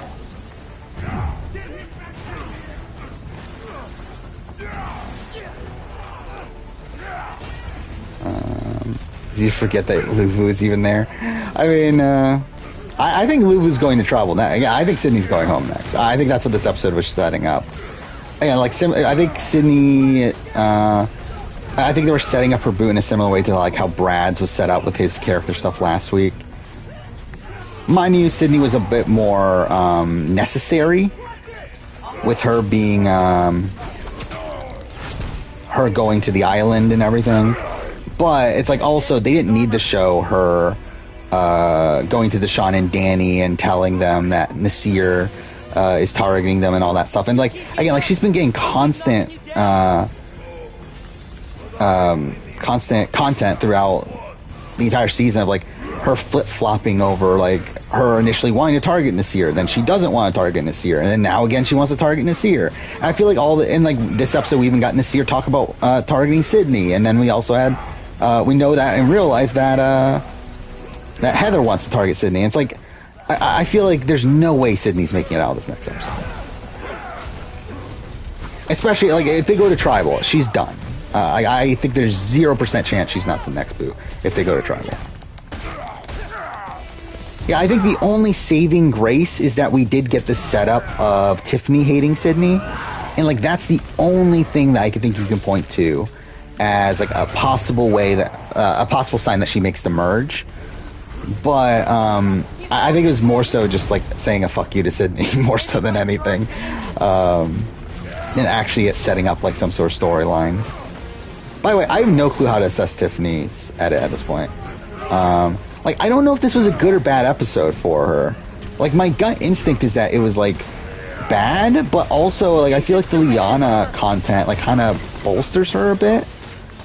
where like Liana talks about how this was like $1 million mistake and everything, and like, does that mean that like Tiffany's gonna win because she got this? Because she got to go to the island, but then like Tiffany pretty much gets nothing from it. So I don't know. I really don't know what the fuck to do if Tiffany's at it. Because again, like I thought it was so strong in episode 1. Like after episode 1, I was pretty high on her as a winner candidate. But then episode 2 was really bad, and now of episode 3, I just don't even know. So fuck.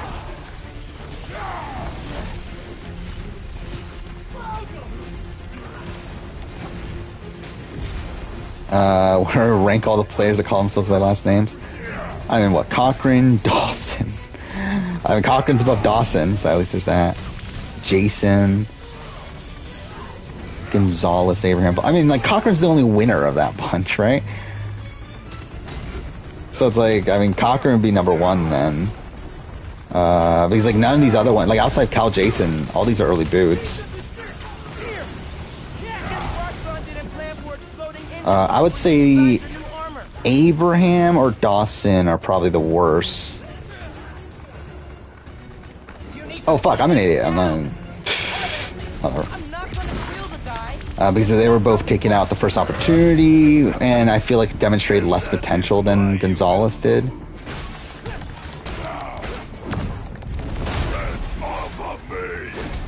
What was the point of the late merge in Thailand? I think it was to play with the players' expectations.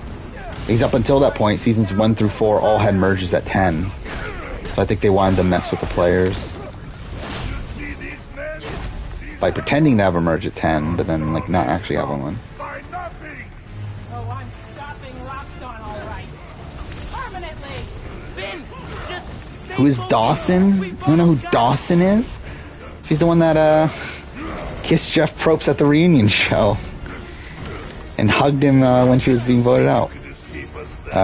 She's also the first person to be voted out from but she's the first person to be voted out from Calabao. that fancy armor's looking a little shabby, Rhino. Whatever. Do you think there'll be a BBOTT2? No. I think pretty much 0% chance. And even if there is, it won't be called BBOTT2. They'll just call it something else. On it. But I think Celebrity Big Brother's like kind of Zappy Pops, big guy. taken more of their focus as a spin-off. Oh fuck. What the fuck was that? It was just like jittering around.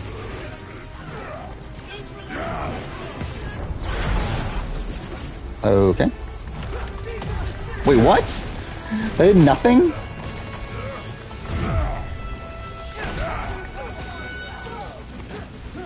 I think of Nalia. I think she's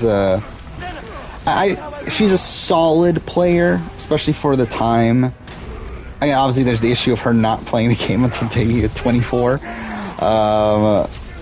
But I mean, Megan, she was a runner-up, so I mean, I guess you would expect her to be ranked kind of high on Marquez's player ranking. But I don't know. I think she's a solid player for the time. I think if she were to play now, she would be a lot better. I think she has a lot of potential for a return, but just more than likely won't ever return.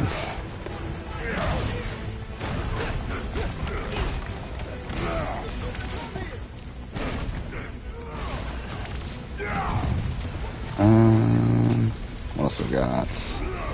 Like, you thought it was Katie? Wait, you thought Dawson was Katie? Katie's the complete opposite. Or like, Katie hates Jeff Probst. Dawson loves Jeff Probst. So it's kind of opposite ends of the spectrum there.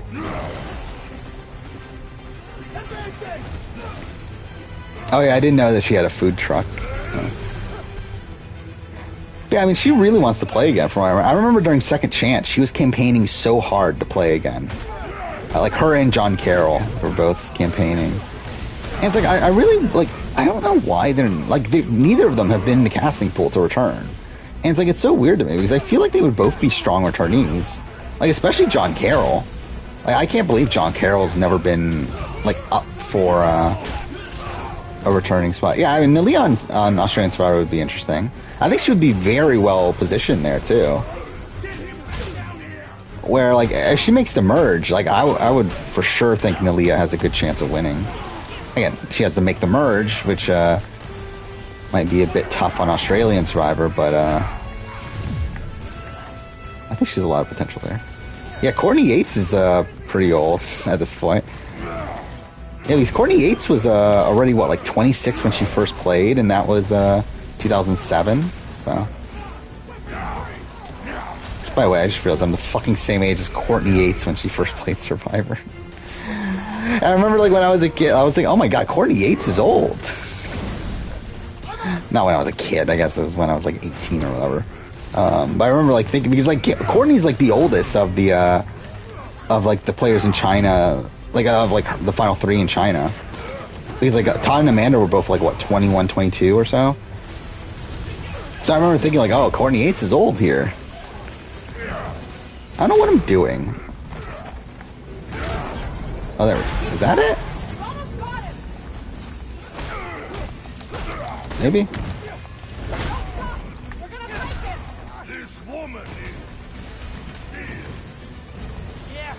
If you're not counting BBOTT...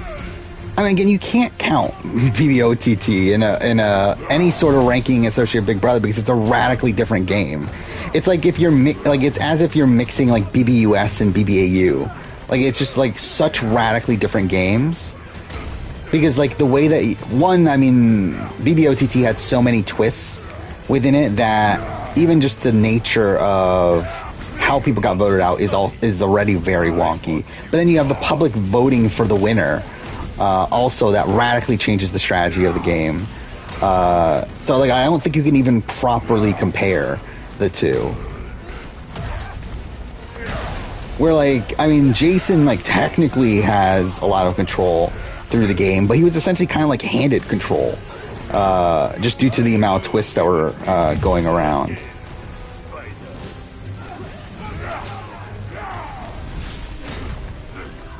Like, it's like, I wouldn't associate, like, again, you can't really, BBOTT is, like, a game that you can't really properly rank. Well, I think of Wu as a player, I mean... Wait. Just... Not terrible. But, Be right back. Like, I think Wu's the type of person that, like, I could definitely see Wu winning, like, an old school season of Survivor, but I think he struggles to win a modern season. The right way. And even that, I mean, like, to be fair, I do think... I think if Wu is coming into Cagayan... I think if Wu's coming into Final Tribal, like, in the game that he played in Cagayan in the old school season, I do think even there he probably struggles, considering, obviously, the Weasel Wu situation, where I think he just lost respect from a lot of the cast due to that. I do think an old school cast would even put more credence into that. So, yeah, I don't think, I think he would struggle in that situation, too. But, I mean, like, again, like, Wu and Fabio, like, is there that much of a difference between the two? I mean, to be fair, I think there probably is, in the fact that Fabio is probably more outgoing than Wu. Where I think Wu's a lot more introverted. Where, like, I mean, Wu, like, Cass has said that, like, she didn't realize how, like, fun Wu was, like, while out there. Until she was watching him on the show. But Weasel Wu? You don't know the Weasel Wu thing? Well, that's his nickname on the season, but he was given the nickname because supposedly he was stealing food from production.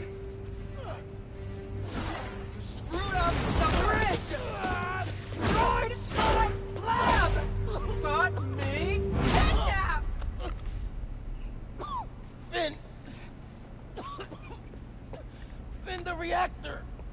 Come near me again, I'll kill you. But we still have like how much longer do we still have? Because we still have to deal with the Prowler, and we just deal with Troy Baker, and then we have to deal with her. So like we still have at least 3 more missions, right?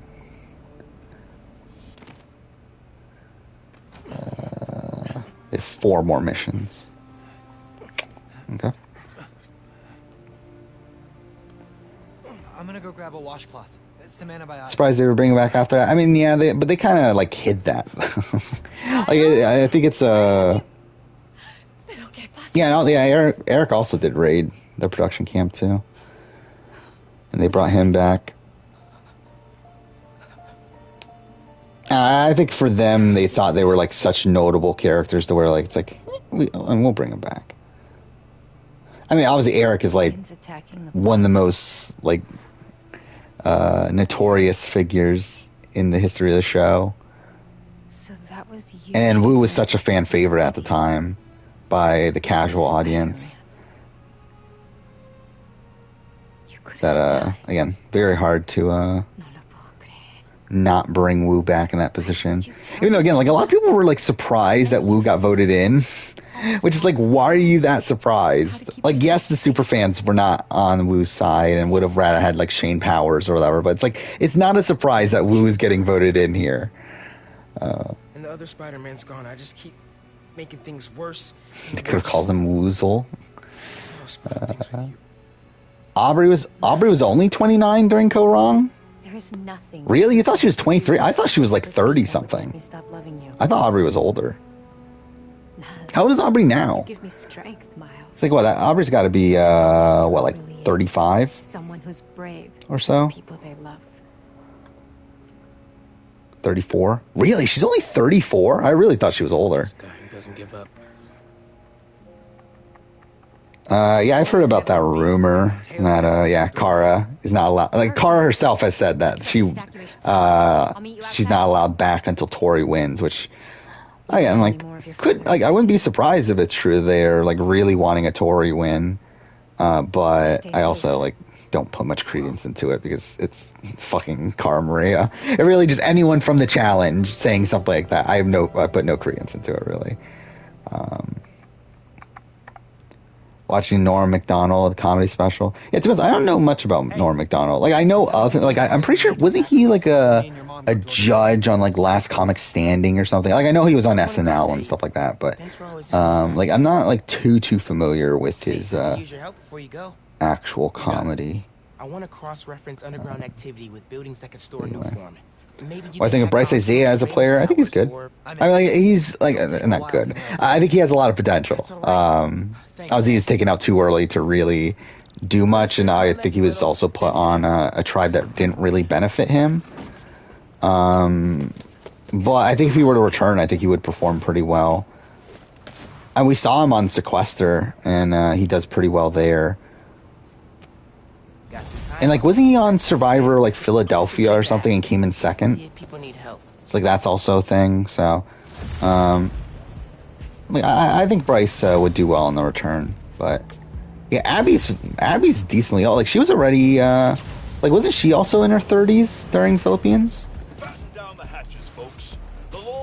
Which I mean, Abby looks really good for her age, even though I like 41. Realistically, 41's not that old in the grand scheme of things. But like yeah, definitely would not have like unless I like obviously I already knew that she was like around that age, but like if I didn't know her age and just from looking at her, like no way I would say that she's like 40s.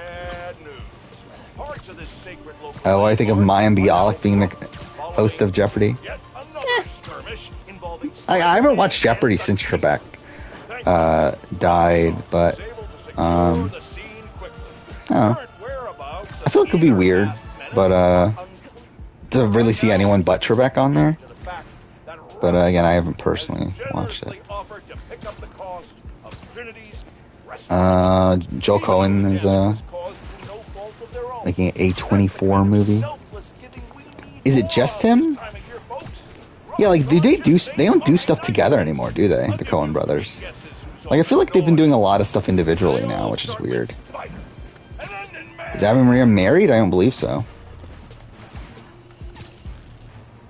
By the way, Abby Maria on Sequester is amazing. And I think further cements the fact that Abby Maria will never win a game of Survivor, but again, awesome on like awesome entertainment on Sequester. I think of Morgan as a player, mediocre. Very passive. Probably doesn't win a jury vote. Wasn't well respected. Could get to the end if her... Like, I think if I found Finn's setup. Luzon... not Luzon, what was it? Apari, right? New Apari. If they got the numbers after the merge, like, Morgan could definitely get Final 3, but never winning. Matt Pat is trying to become the host of Jeopardy. That's something. Maybe she did. Lean into the cougar thing on... I mean, again, like, she's not... Well, I mean, I guess she, like... I guess in terms of, like, cougar, I guess 41 is probably around that age. But, yeah, I mean, like, I mean, she's dated, what? She's dated, Pete Yurkowski, who I believe is, like, 10 years younger than her or so. So, yeah, that's something.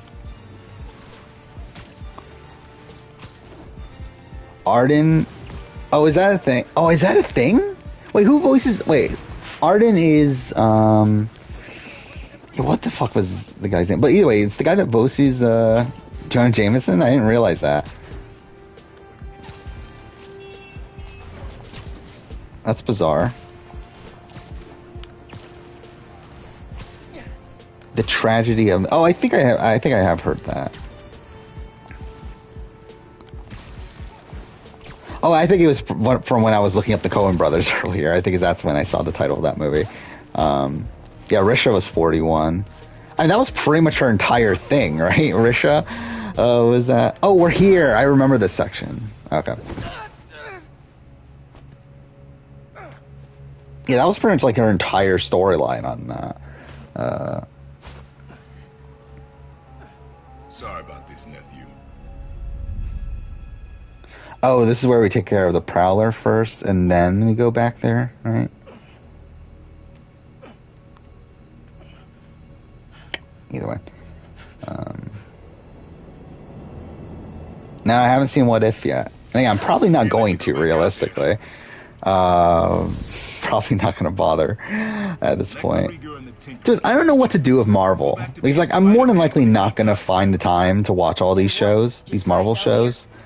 And like I still don't watch Shang-Chi or anything, so it's like I don't know. I think I'm just gonna let it slip by, I guess, and then maybe try to get caught up all at once at some point. You want me to survive I don't know. so bad? Why sell me out to Krieger? Wasn't a seller. And to be honest, if I was going to catch up on it, it would have been now. Where, like, again, I just got 2 weeks off pretty much, and it's like I still didn't watch it. So yeah, don't know when I will. I did watch the Hawkeye trailer when it came out. Like, I think like the day after. Darren DePaul. I knew it was DePaul, something DePaul. Yeah, Darren DePaul. I'm not gonna let people die just to save my skin. You underestimated me. Yeah, it's weird too because like he's the I think he's the only voice actor that carries over into Kingsglaive, which is bizarre considering like it's not even like he's a big name. Yeah, he's in the movie with like a whole bunch of big names. Like, it's fucking weird.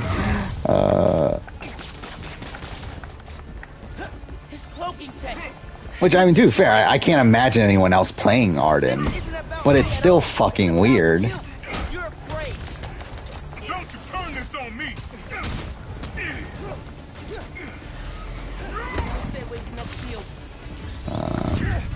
Actually, I forgot I made that video now. Like, it's so weird because, like, it hasn't even been that long, but I forgot I made that Final Fantasy 15 transmedia video.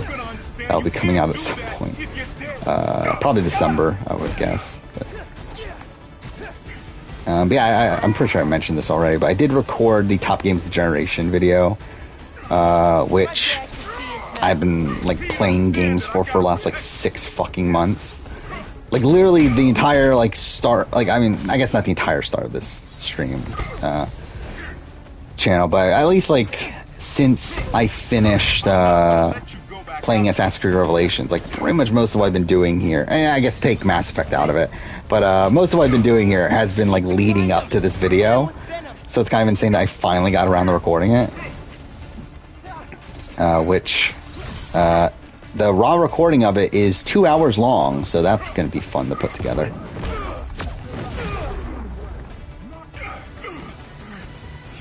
You need Arden to complain about Spider-Man?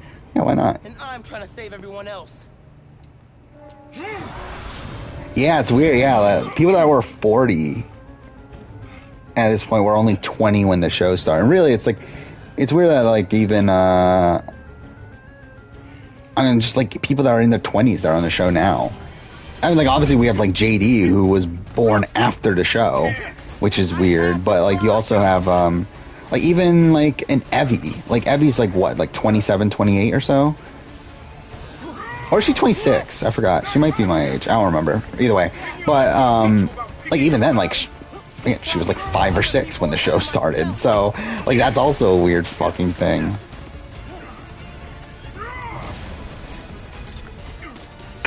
Where is he? Fuck. Yeah, no, Jeff talking to the camera. And, yeah, I didn't miss it. I mean, dude, it felt really forced last time, where, like, last episode, the only time he talked to the camera was at Tribal, and he was, like, pretty much, like, setting up the theme of Tribal. It's like, I mean, yeah, I think we get it. Like, I don't think this is necessary. Like, the premiere was fine. I thought most of the times he did in the premiere was fine, especially the first one. I think, like, the entire opening to the episode, where, like, he's, like, essentially talking to the audience, I think that's good. But, yeah, I think, like, the moment where he says, Jeff Probst on Twitter and stuff, I'm not going to read it, or like that sort of stuff, like that was fine. But I think most other times it's felt forced.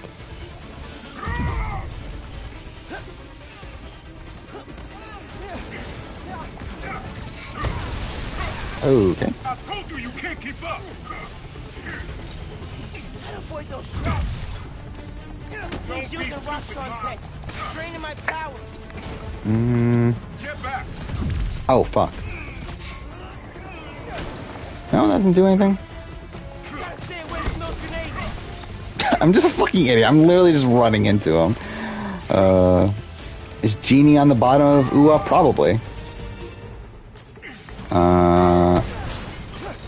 Which, I don't know what they're doing with Genie. Again, she had a really great, not great premiere, but she had a good premiere where, like, she's, like, one of the, people that they end up giving, like, this, like, an actual intro to. Which you would think would be a good sign towards her being a big character on the season, but then, like, she's not really done much. Like, I don't know if that means that she's gonna make the merge, like, maybe, she's gonna get out of this somehow and, do more at the merge, but, I don't know. I don't know what they're doing with her. Well, I think Amber's game in Spies, Lies, and Allies, not great, but it's like she didn't really have a chance to begin with. Especially for coming in late, and then also just naturally due to her perception now as being like someone that's gonna excel in a final, and then also her having pretty bad relationships with the majority of the Big Brother people. It's like, yeah, didn't really have a chance. Is she 28? Okay. Who's 26? Deshawn is 26. That's who it is. Because I remember someone was my age. Oh, and I think Sydney's my age too. Either way.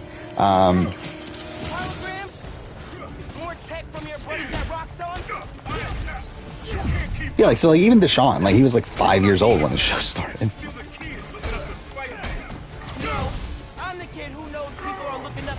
Oh, fuck. Same thing as Sydney. Then what, like, Sarah, like, she was, what, like, 2? When the show started? It's like, that's also another weird one. I mean, it's just weird in general, like, how long Survivor has been around for at this point. Like, it's also bizarre thinking that, like, Xavier was fucking 6 years old when Big Brother started. Like, I can't believe, like, I really can't believe Xavier's 27 by the 27. Like, you could have told me he was, like, 35. And I was like, yeah, that sounds about right. I'll do what I have to, just like you. Like, the fact that Xavier is 3 years younger than Kyland is mind-blowing to me.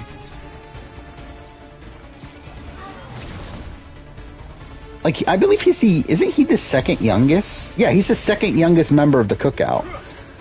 Like, obviously, like, he's younger than, Hannah. But it's like, outside that, like, he's younger than, like, he's 3 years younger than Ozza.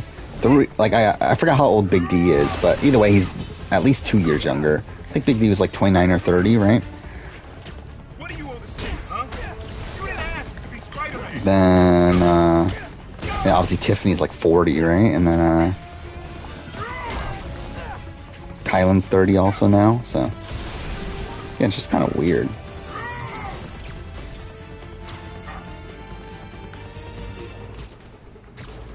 Is Big D worse than Chicken George? Yes. I think Big D, I haven't put the list together, but I would guess that Big D is the worst player to make the jury. Again, like, the thing is, like, he's so much active, like, he's actively bad at the game. Like, that's the problem for me with Big D, is that, like, Chicken George is someone that doesn't have a chance on most seasons, but he's not gonna, like, he doesn't actively sabotage his game. He's just, like, doesn't really have much of a chance, can't really do much anyway. And, like, again, he's not super active in the game anyway, but still, it's like, it's not like he has any potential to begin with. Big D is someone that actively sabotages his game at every opportunity and never makes the correct decision for his game at any point. And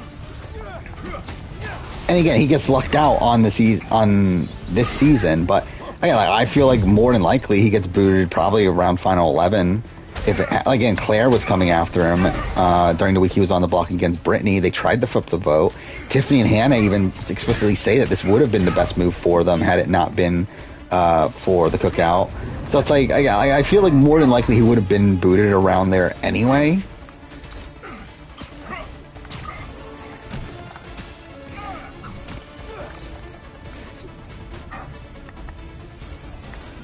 And even if he isn't, again, like, we've had enough proof now of him, like, again, like, at Final Four, he should have wanted to keep Ozza around. Ozza was going to take him in most scenarios. Yeah, he wants to take Kylan to the end, someone that is going to vote him out in the next round. And then you also have again, Final Three, where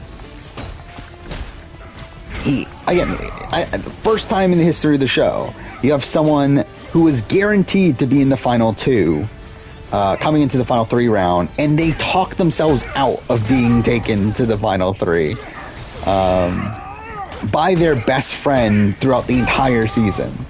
Like, it really is insane how poorly he plays that one fucking week. How is this fight still going on? Like, it feels like this has been going on for forever at this point.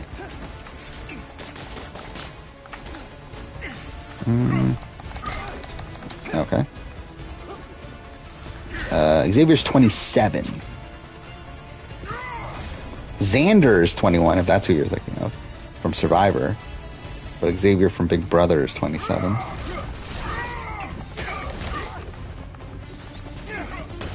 You were born when Survivor Fiji was airing? What was that, like 2007?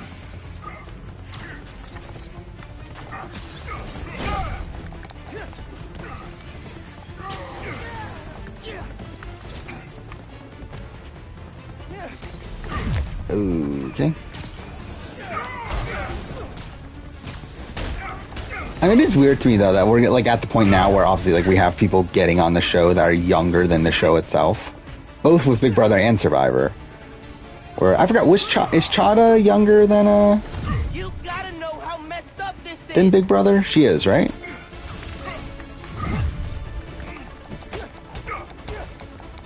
But either way, I mean, like, with Survivor, obviously, we had 3 people. Or at least 2. I don't remember Xander. I think Xander was born the year of. I don't know if he exactly is born after.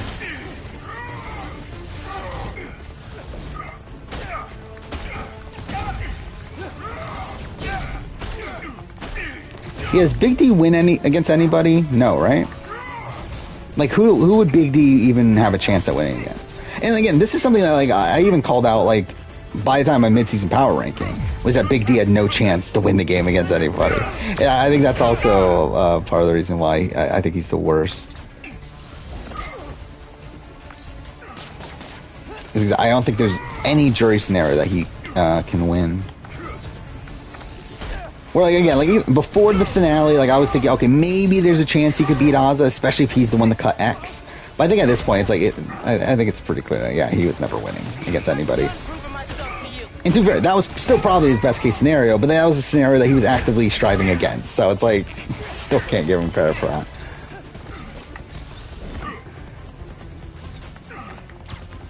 Is Xander screwed without a vote? I would guess that they're going to rehide it.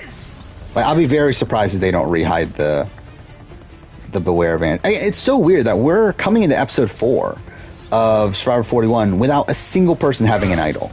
Like, it's weird. This is the world that we're in, where like yes, we're still getting like a billion fucking advantages, but there are no idols in the game. It is pretty weird here.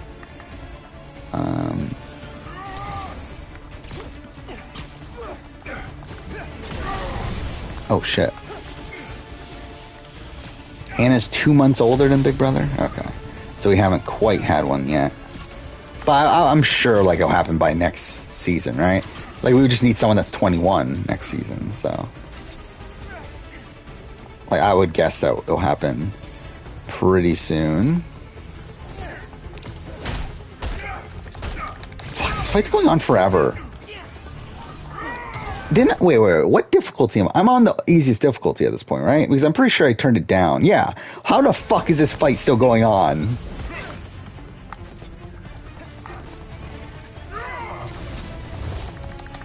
Fuck.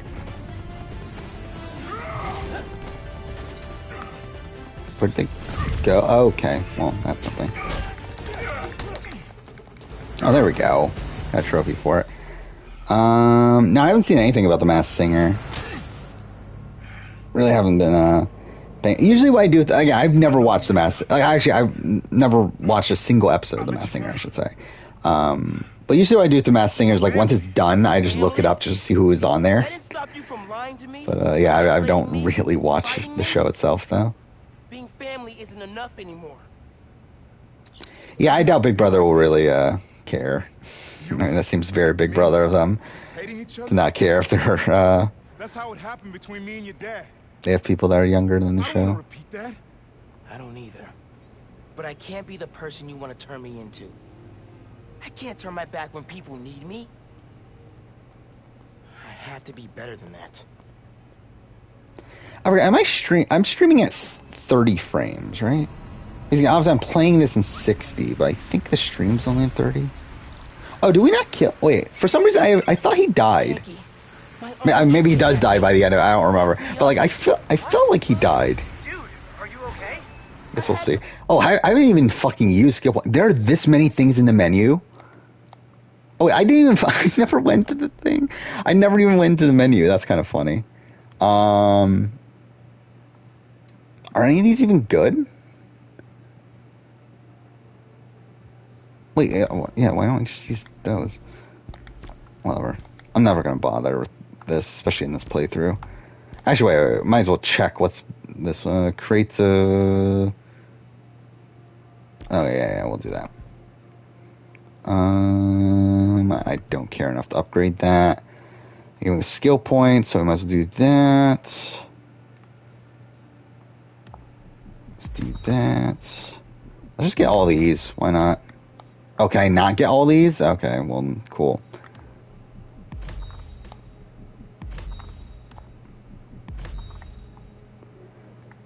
Dwight Howard was on there.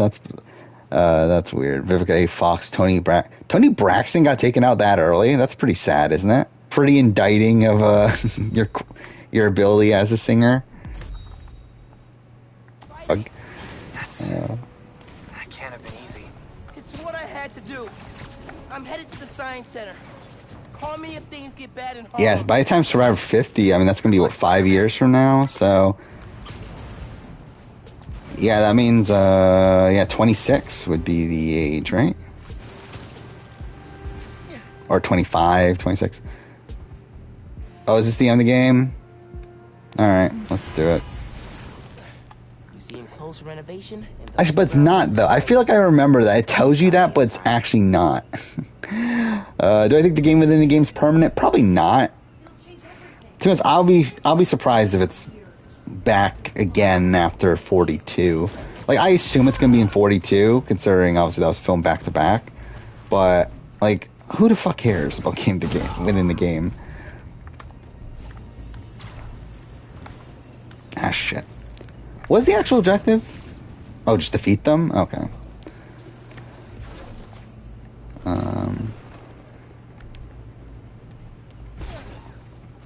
Yeah, it's kind of funny. I had I see you there, Pap Cruz. But I had Spider-Man in my top 10 on my Games of the Generation until like the last second, and I think through playing this again made me realize like, I don't think it needs to be in the top 10.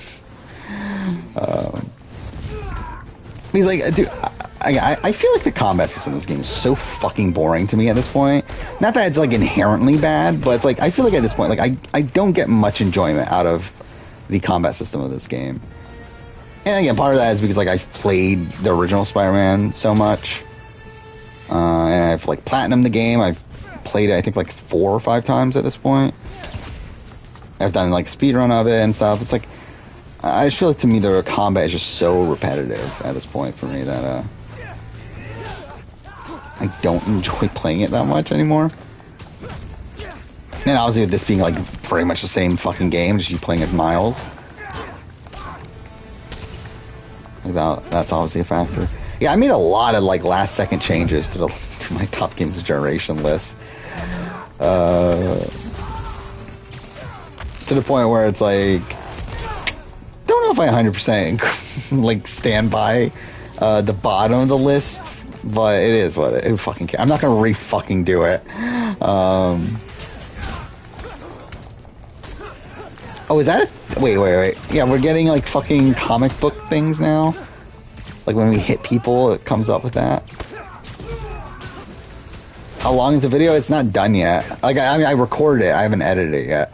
But the raw audio is 2 hours, so I would guess it's going to be my longest video game video ever. I would guess.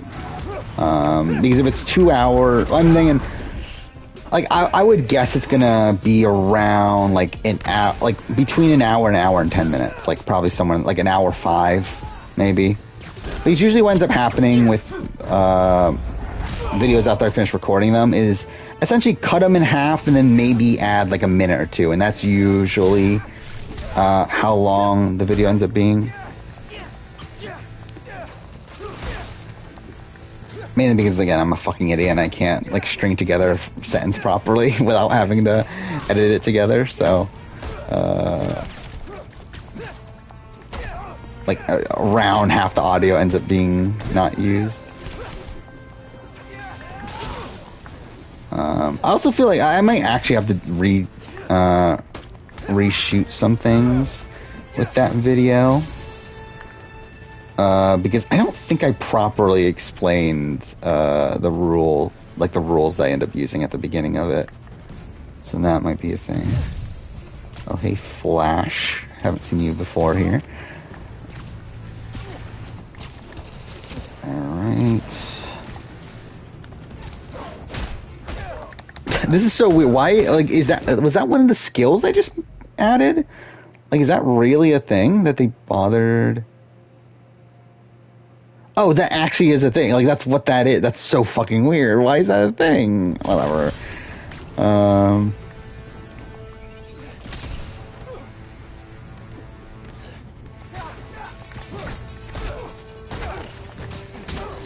Did what's-his-face get the money he deserved in Squid Game? I mean, like, well, I mean, like, he got the money, right?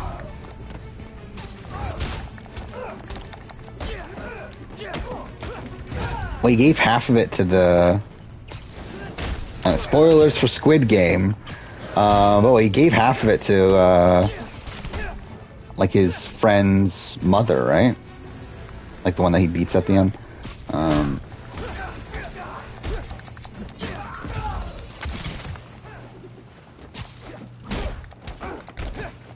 Come on. Ugh. There's a puzzle section after this, isn't there? I feel like I remember there being a puzzle with this, yeah. See what kind of security they've got. And I remember, like, me not getting the puzzle for a lot of it. This is gonna be lovely. Generators in those shacks, which are locked and powered down. Okay, so Need a new power source, like that giant spinning mobile. how does this work again?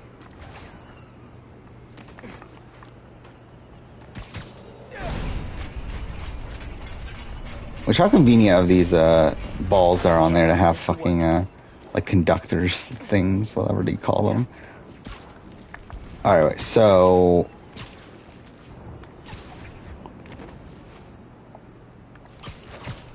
Where do I start?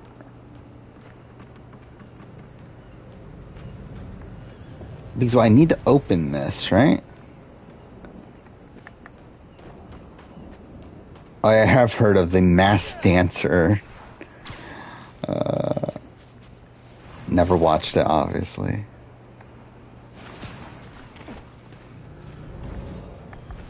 Okay, wait, so... The mobile. Conduct electricity. Just need Oh, it's these things here. Okay.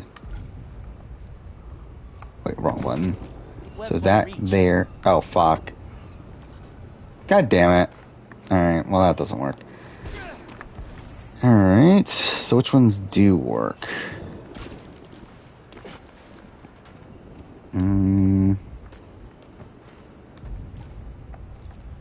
Fuck. That doesn't work. That works. Right? Does that not work? Why doesn't that work? Or is that not helpful? Did I watch Eco Challenge? No. Right? I don't think I have. If I have, a very, very long time ago. If we're talking about the old one. But don't have any memory of it. Either way. Wait, so... Alright, let's just pull it, I guess. Not that. That's not what I meant to do.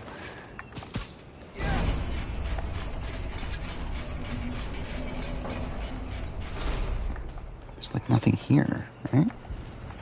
Oh yeah. This'll work. Need to wire it to the shacks.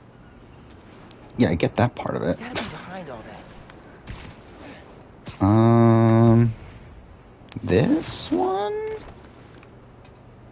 Yeah, that'll work, right? That's there. That's there. There we go. The first one. Oh, I forgot about Nickelodeon All-Star Brawl. Is it better than people expected?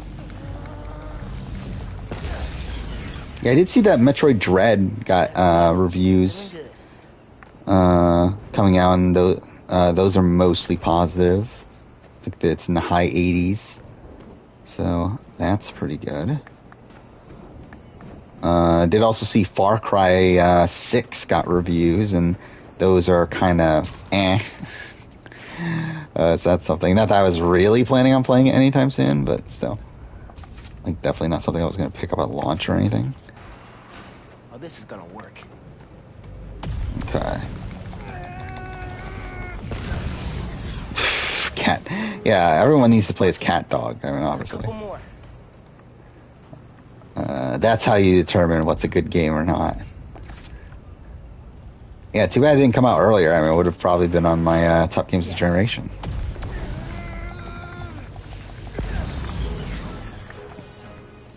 I saw one more. Alright, so where's the last one? How well this is working. Here. Wait, how's this one work? Oh, wait, it's just over here. Oh. Okay. This puzzle's so... Wait, this is barely even a puzzle. I love it was just like... I feel like I had a lot of difficulty with this the first time I played it, but like, this is barely even a thing. Like, once you turn it to the right spot, it's like fucking... It's so fucking easy. So I don't know why I had any difficulty with this last time, but... Whatever. Got through it. Oh, sweet. Time to break down the ground's toys. Alright. Go... I already said this. What, next video after the BB Play Rankings, the Survivor Africa retrospective. Finn? You here? Oh, just push triangle. What the fuck happened there with the camera? You were so proud. Yeah, people did get upset with the redesign of Peter Parker, me included. I mean, not upset to like where like I'm pretty sure they got like death threats and stuff, which is fucking dumb. But I don't like the change. Like I would have preferred the original. Like I think again, like they obviously changed it to make it look a lot more like Tom Holland because they want to have it be connected to the MCU character a bit more and stuff. Which, whatever, I guess. But, it's not my ideal. Can I make more challenge videos? I want to. You and me. Sadly, not gonna happen in the short term. She's got to be with our At least for definitely not before the end of the year. Don't really have a challenge video until the review for the latest season. After that, who knows? But yeah, as of right now, nothing in the short term. How's Circle Video doing? To be honest, don't even fucking know. Nor do I really care. I don't think it's performing particularly well. I would be surprised if it's... You know, let's look it up right now. I would guess it's probably... Like, I haven't checked it since, like, 4 o'clock or whatever. If I were to guess, I would say it's probably still number 8 out of the last 10. Which would be only above the A&W video and... Yeah, it's number 8. And Persona 5, so yeah. Actually, it's closer than I thought it would be to my South Africa player ranking. It's at 611 views right now, which means it's probably going to end up somewhere... Let's see, 611. So it's probably going to end up somewhere in like the little bit over 1,000. Like 1,200 probably. I did look at the comparison that it is doing worse than my Season 1 and Season 2 reviews. For US, what it's doing better than like pretty much every other Circle video, so who cares? like I really, I'm at the point where like I don't care how well things do anymore, especially with like videos that aren't like big Survivor videos. Like it just doesn't matter to me. Currently watching Rivals. Yeah, I mean, Rivals has a pretty explosive start there. Yeah, the big fight and everything. Do I know about the Venom 2's post-credit scene? I don't, but I'm probably just going to look it up right now because I don't care enough to watch Venom 2. What is it? Is it something like connecting it to the MCU or something? Because I would not be surprised if that's a thing that they try to do.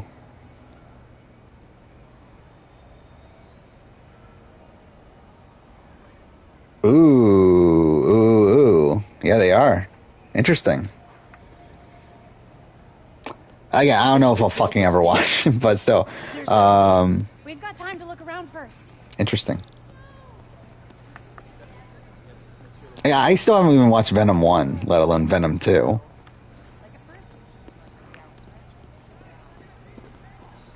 Yeah, I don't know if that's really, like, realistically, I don't think it's a good thing that they're mixing these things together, but, I don't know, are they gonna do, I don't know. Didn't think we needed tickets. You do, and we're sold out. Like, are they gonna do, like, some sort of, multiverse thing with it, or is it, like, legitimately just gonna be MCU? Because it's just gonna be weird. Right, but see that door? The hallway behind it wraps around to the elevator. Can't just break in? We have to. They're taking down the exhibit tomorrow, and then we'll never see it. Locked. Yeah, I've heard Venom 1 is not great. I never watched it, but I remember my dad watched it. I was talking to him about it, and he like hated it. So I just never bothered to watch it for myself. And also, just in general, like obviously the general reception seemed to be pretty mediocre. Beautiful. You mean change his shape? Look at you. Yeah, Venom 2 is kind of better. Vocab. Shut up. We need something reflective. And something you can slide under the door, but still Where am I going? around.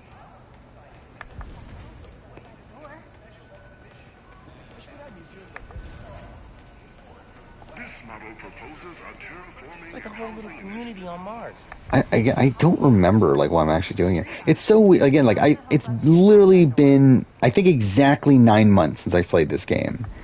Yeah, I somehow have very little memory of it. Mind you, obviously I played a lot of games in that time, but still, it is kind of insane how like quickly I just forget about the majority of games that I play. I have to be super sneaky during this part. I'm a master of misdirection. You, not so much. I can lie just fine when I need to. Okay. What am I looking for? Not that. I think isn't that the same spot that I went to before? What is this? Not okay. I'm bored already. I could bring my mics, audio setup, sampler. They won't let you take all that. They will if they want good music on Mars. Cool. Do I know who you're thinking of right now? I'm sure I can narrow it down to probably at least 2 people. Something else that I completely forgot about. I forgot Lauren O'Connell was in Survivor Sequester 2. I forgot that was even a thing. Where am I going?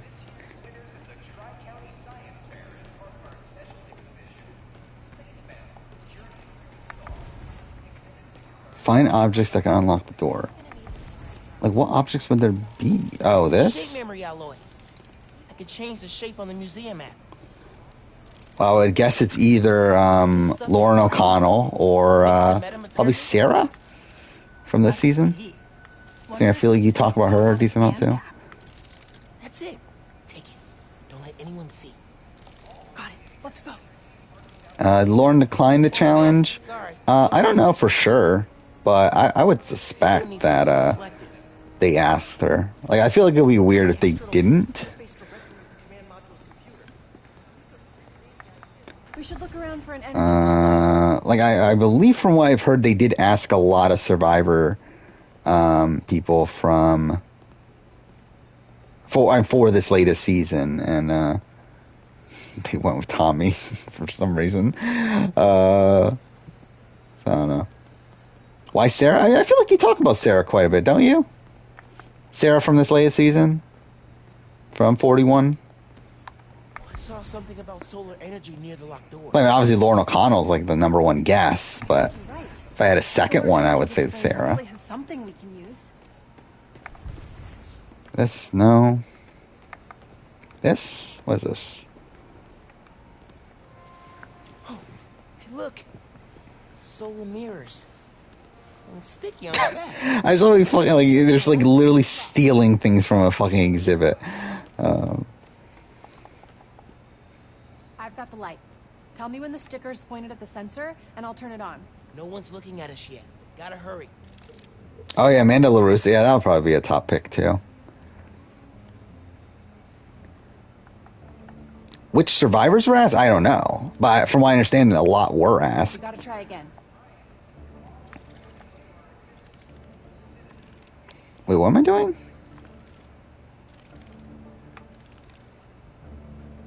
Need something else.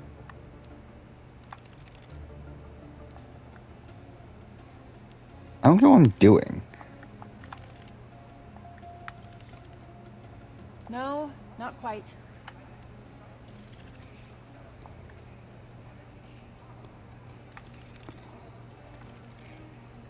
Oh yeah, I forgot. Yeah, Wendy was one of those people, right?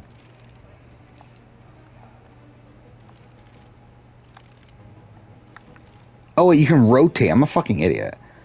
I didn't realize that was a thing until just now.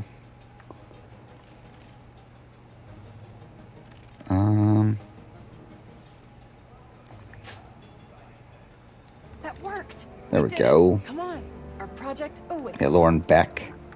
Yeah, Lauren Beck was on Sequester too, and I forgot about that until I was just watching it. I forgot how great the first Survivor Sequester mini was. Doing stuff like this with you. Where like it really is insane, like the first few rounds of that. Yeah, I've only watched up to the third round at this point, but that was a lot of fun. Not that busy. I barely remember the second one. I think it was the second one they did U.S. versus International. I felt like that was kind of underwhelming. But Hey, Dad. Hey, Miles. Hi, Mr. Still. Davis. Finn says hi. You kids having fun? Make sure you get a picture of your project. Dad, it's not a big deal. It's totally a big deal. Okay. We'll get a picture. Love you, Dad. Bye.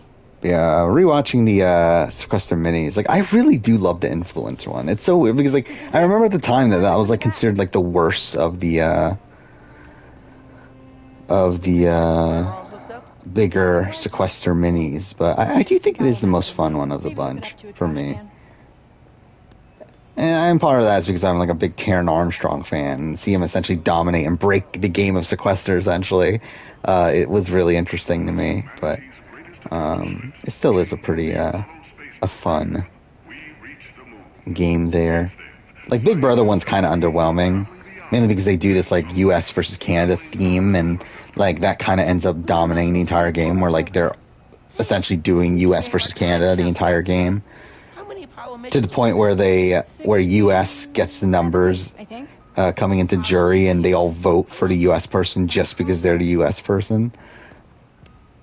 That gets to the end, I mean, because it ends up being a U.S. versus Canada person at the end. Oh, wait. Would you look at that? Yeah, everyone's favorite character, Rick. He doesn't look like a Rick. No one told us we were in the special exhibit. I feel like if you gave me like 20 names to guess, I feel like Rick is definitely not one of the names that I would have guessed. Not important. Hey, huddle up. We need a picture. You gotta be in it too.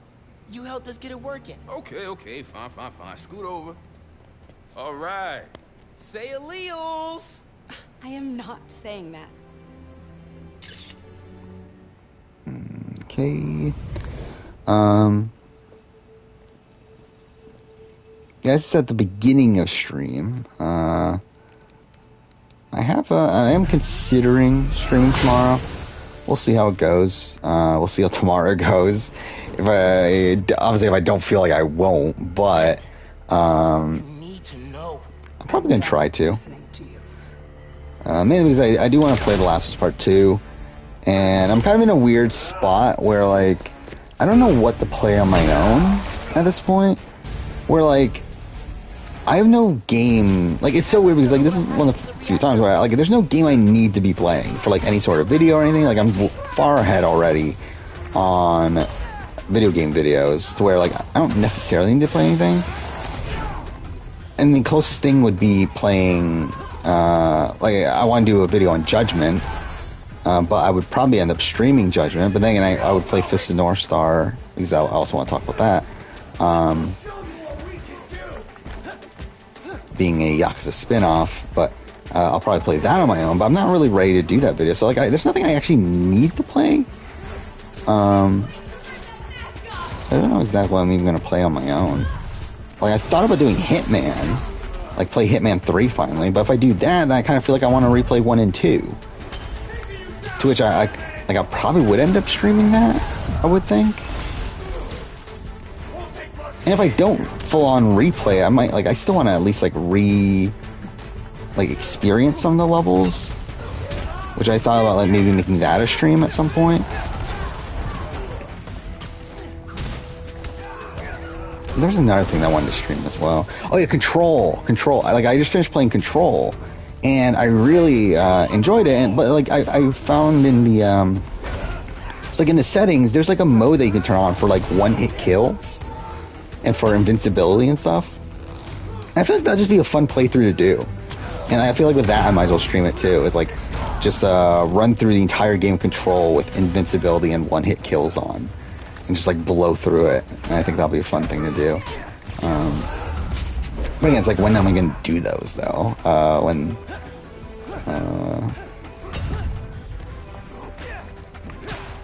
again, like right now I want to play Last of Us, like eventually I want to play Judgment, so I don't know. But we'll figure it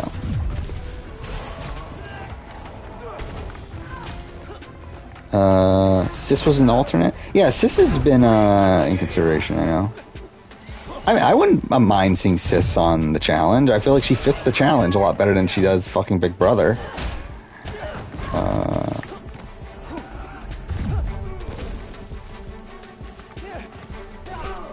I mean, I think Sis is a more reasonable casting choice than the majority of people that are on this season of the challenge. I know Mark from BB19's been alternate a billion times too. Yeah, I think he's also a better casting choice than a lot of the people they had on this season.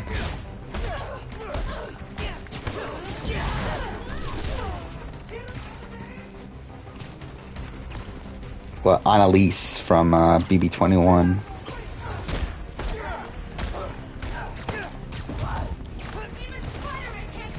Yeah, by the way, she was at the after party for BB23, right? Which is really weird. Because I don't even think it was like that many alumni showed up, obviously because of like COVID and everything. But it's like, it's really weird that fucking Annalise was one of those people. And I did see there was like a video of like Annalise and Alyssa, where like Annalise joked that, oh my god, it's my twin or whatever, and like you can clearly see that like Alyssa was like kind of just like didn't really know what to say to that.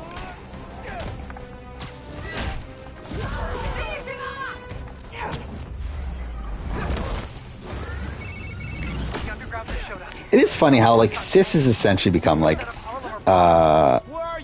pretty much a joke within the Big Brother community, right? It's like to the point where like again they were like negatively associating Alyssa with Sis over the course of the season.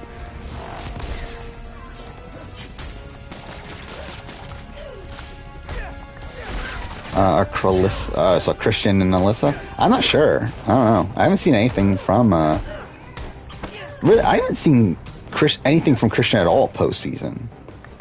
So I don't know. Like, I saw that, like, Alyssa was at Todrick Hall's house for a bit, right? Which, by the way, that's fucking bizarre. That's his name, right? Todrick Hall? I never heard of him before, like, this last week or whatever. But I guess he's, like, some sort of a singer, dancer person that invited all the fucking BB23 people to stay over at his house. And that's what they've been doing. Yeah, I personally, I haven't seen anything with Christian and Alyssa, but I wouldn't be surprised they at least try it out. I think they're the only, like, realistic showmance from the season. Or, like, possible, like, romance post-season, I should say. Because I think Derek X and Hannah at this point are very clearly not getting together. And then, maybe Kyle and Tiffany, who the fuck knows, but I still kind of doubt it.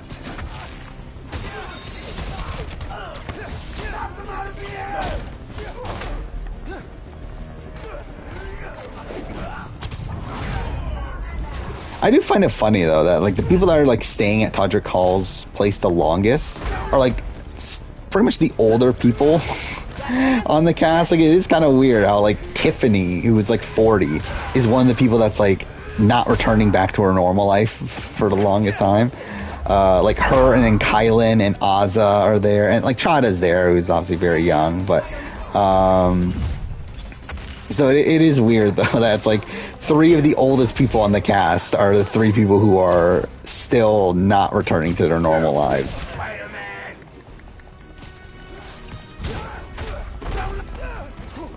Who's Todrick Hall? Again, I don't fucking know. He's like some sort of celebrity that invited the Big Brother players to his house, and they've been staying at his house for the last week since the show ended.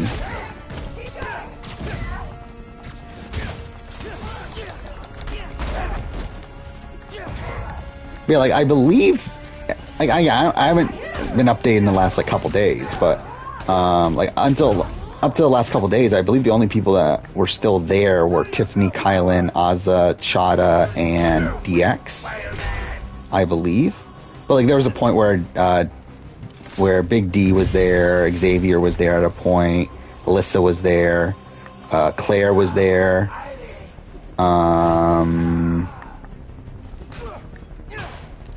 was there anyone else? I don't remember. But either way, like, like most of them are gone at this point, but like it's weird that like again like it's these like older people that are still there, where you would think that the people like Tiffany and like Kylan would like return to their normal lives and return to their jobs and stuff, but no, they're still hanging out with Todrick Hall in his fucking mansion or whatever. The YouTuber that got famous on American Idol. Okay, I knew he was on American Idol. I don't know if that's like where he actually became famous from though.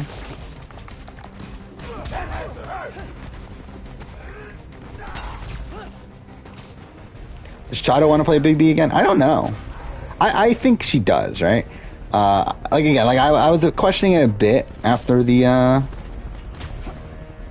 finale, because she did make a comment at the like she was one of these people that said like when Julie said that you can apply for next season, like Chado was saying don't do it or whatever. But I think at this like I would guess that she would play again. But then again, I don't think she's particularly likely to play again. I think the most likely to play again from this cast are very clearly Tiffany and DX, and then I think Hannah's probably part of like the next grouping, but like I don't think she's like a top priority to bring back. I need to get to Harlem now. That took way too long to do that mission. Wait, there's more? Wait, am I going the wrong way? Oh, okay, that's perfect. Fuck. Wait, why isn't it letting me... Why won't it let me climb? Oh, there? Okay, fine. Yankee, talk to me. How's the Oh, this is the final mission. Oh, shit. I didn't realize we were that far in. My mom? We made it. There was about a dozen people. Okay, so we're at the end. Where are you? Where are we at time-wise? 3.5? Or 2.5, okay. If you can hear me. Hang tight, man. Please. Okay, I thought this would take a bit longer, actually, but whatever. Is Mitchell Eason a controversial person? I think they were, I mean, like, controversial at a point. And like there was like the picture floating around of him with like a Confederate flag and stuff, but it's like I don't think that was like proven to be true. So I don't know. To us, I don't personally fucking care anyway. It's like who cares about Mitchell Eason at this point? But Yankee, can you hear me? Then Kimmy, I believe Kimmy's like Yankee. Kimmy's anti-vax, right? Is that what it was? There was something that made people upset at Kimmy. Destroy this park.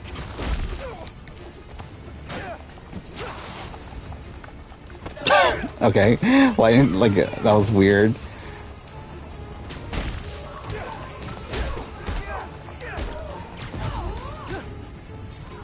Yeah, obviously Brent and Hannah are the best couple around.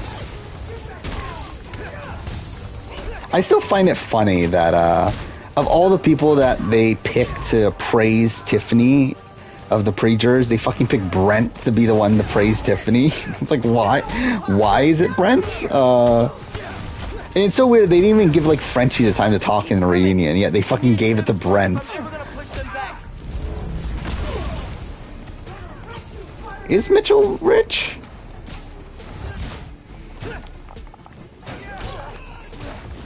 Maybe their family is rich, but I would not guess that he personally is rich. I think I barely know anything about them.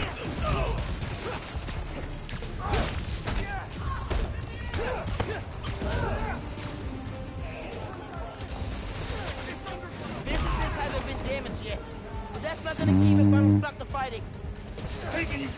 Yeah, why didn't Whitney talk? Well, I think one, they probably just didn't care enough, but also because she wanted to talk about the misogyny, which they didn't show. So, why even bother letting her talk at that point? She's back up at 123rd and RP. You're losing, man. Take one out, three more shots. Okay.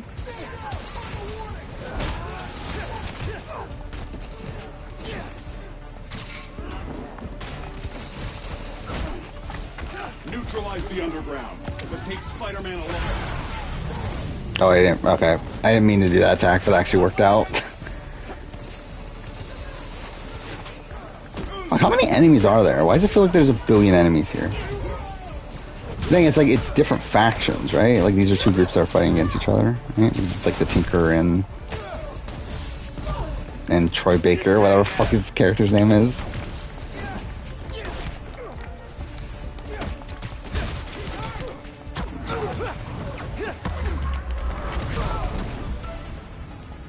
Who's the better player, Frenchie or Joey? I mean, you'll see on my worst player of all time video whenever that comes out, which I did record. To be honest, I actually don't remember who I had lower or higher, I guess, technically on that list. I believe they were around the same spot, though.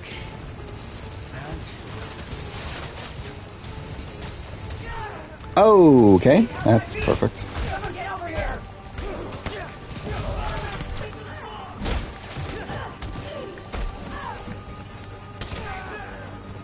I do find it funny that there was the I'm pretty sure someone brought him up. There's like some random YouTuber, I forgot what his name is already, but like he made like a worst player of all time list. Yeah, like on it are like a whole bunch of people that made it like super far in the game, which I find funny for Survivor.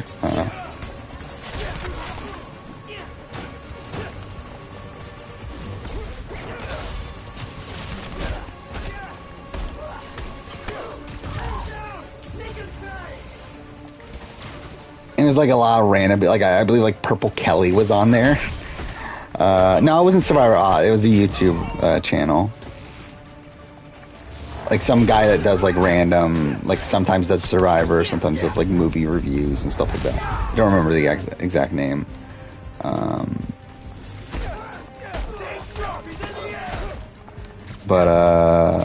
We talked about him on stream one time. I don't remember what the fuck his name is. Like someone like posted a link in chat of like, this guy's like bad rankings of things. And yeah, like I was like scrolling through one of his videos, like worse, because obviously I made a worse Survivor player ranking pretty recently. And it's like, so I wanted to see like what he put on there. And it's like, it's funny that it's like, again, it's like, he puts like Eric Reichenbach on it. Yeah, Jay Vatters, is that what it is? It's something like that, right? That might be it. But yeah, it's funny. It's like Purple Kelly is on there. It's like, is Purple Kelly the worst player? Like, I mean, yeah, she's not good, but it's like, I mean, the top 10 worst players. Yeah, I think it is Jay Vatters.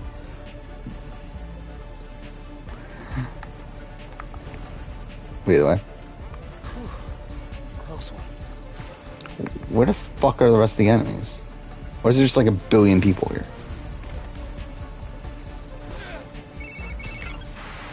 Miles, can you hear me? Genki, I'm headed east. Where are you? Forgot Genki was even a character. Really bad. You gotta get. They're in Teo's bodega. I'm close, but I need to take care of Roxxon and the underground before the streets are safe. Okay, so where do I go?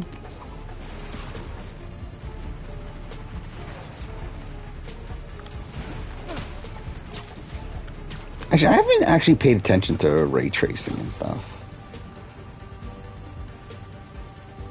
Yeah, I'm not really gonna bother paying attention to it now, though. What am I doing?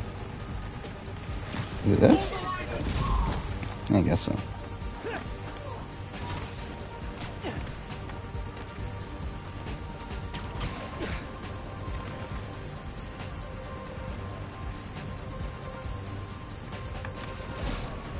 Did Bella make my top 10?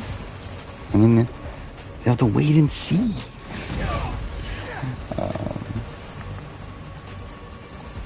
I will say that she's definitely was in consideration.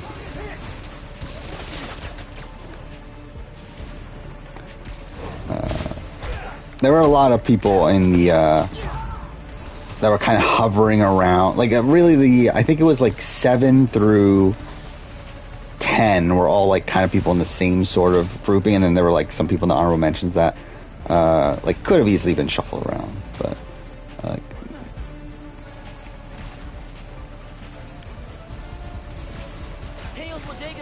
like usually involving like these players that like have some merit to them in terms of like, yeah, they had allies at certain points and whatever, but like also like I have no confidence in them not sabotaging their game, even if they were to be able to get into a good position. I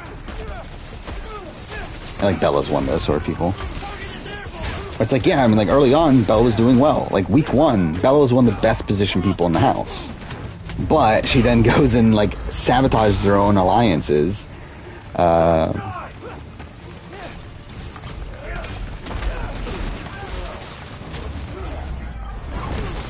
BB9 Jacob, I thought it was like I don't even think this is a secret. BB9 Jacob's number 1.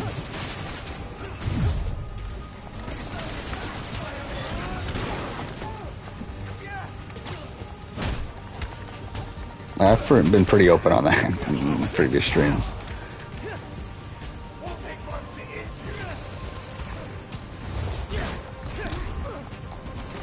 Is Bella racist? Probably not racist, right? I don't know, I don't fucking remember. But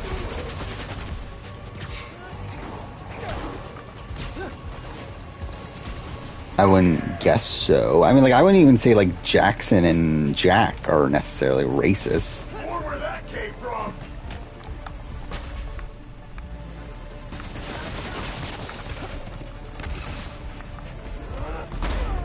Okay.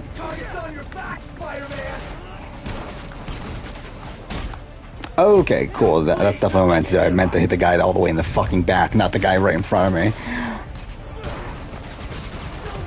Oh, I need to use the fucking Venom thing, don't I? There we go.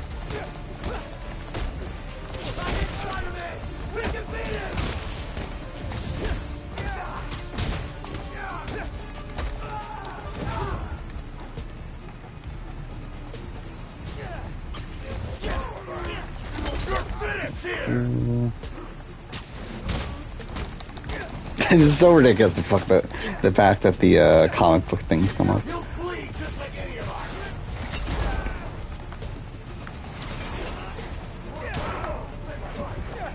Oh, he fucking died. What else is there? Oh, there's a guy there, right? Wait, is he stuck in the car? Oh no. Okay. Yeah, what a masterpiece this game is.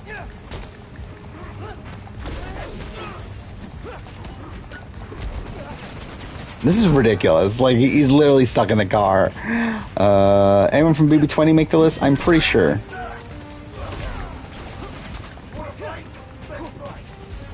One player, I'm pretty sure, made it from BB20. Again, another one of those people that's like kind of in that tier. I hate the main squeeze. Again, what is going on right? Like, what should I do here? Like, he's literally stuck in the car.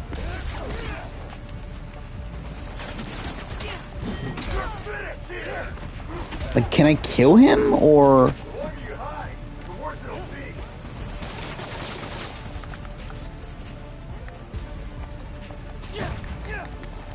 No?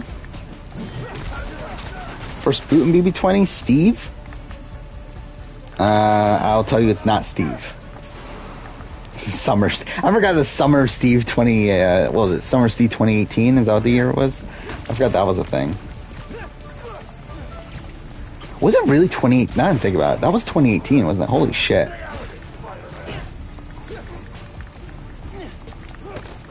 can't believe that was that long ago, BB20.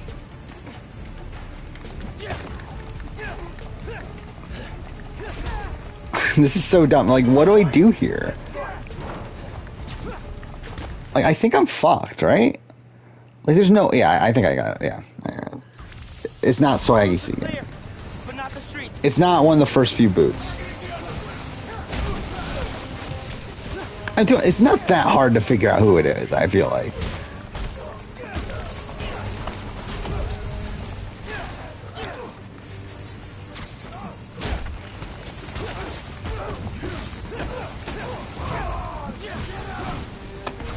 Okay.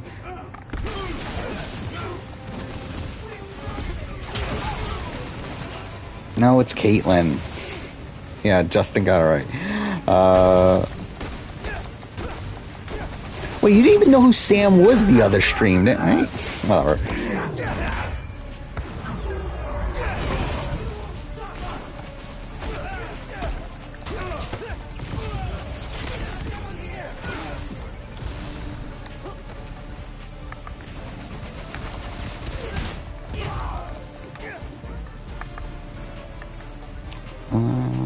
Oh.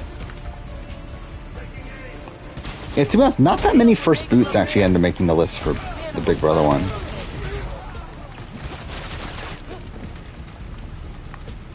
Why is it Caitlyn? Because she's a terrible player. Because, like, again, she's not one of these people that I have no confidence in her not sabotaging her own game.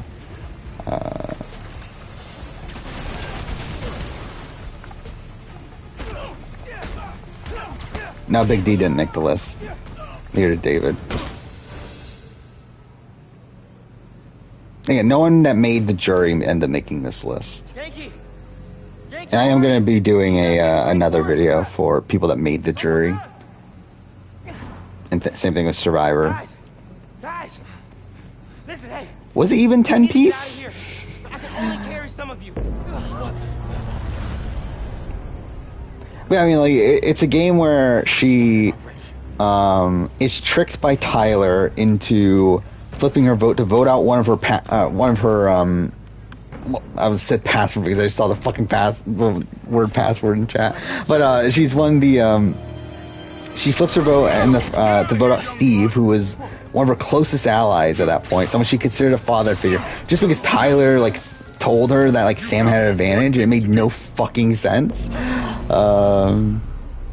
He's right. Like for her to even flip in that situation. Like she then is again manipulated by Tyler again to get rid of Swaggy C, the leader of the alliance she was just in the previous round.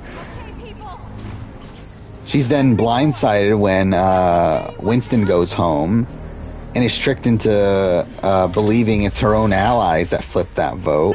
And then is taken out immediately afterwards because no one trusts her, and even Tyler doesn't even bother trying to save her at that point. You don't know what you're doing. Yeah, it's bad. What's coming to them? No, the reactor.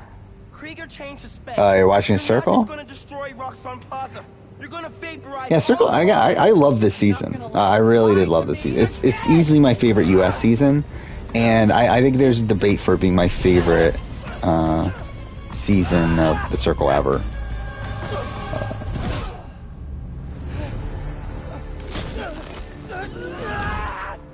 Like, it's definitely top tier. Like, I would say it's for sure top 3 season of the Circle worldwide. And even then, like, I feel like pretty much guaranteed top 2. Is Victoria top 10? Again, for me, no.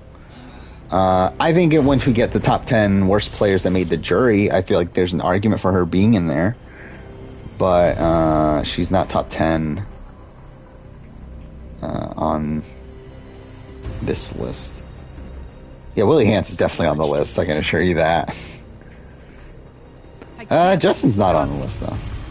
Mainly because I feel like Justin, we didn't really get to see as much from him. I think an argument could be made, but I decided not to do it.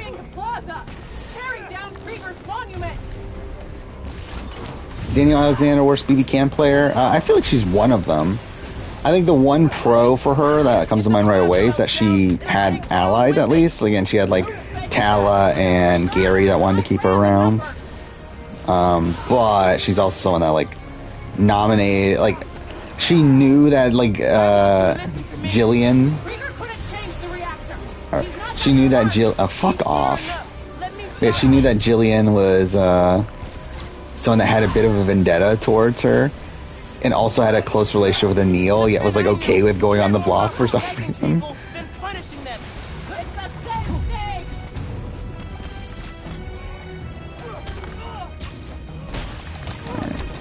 Please, Ben, I'm telling you the truth. Oh, okay. Didn't think it would let me do that.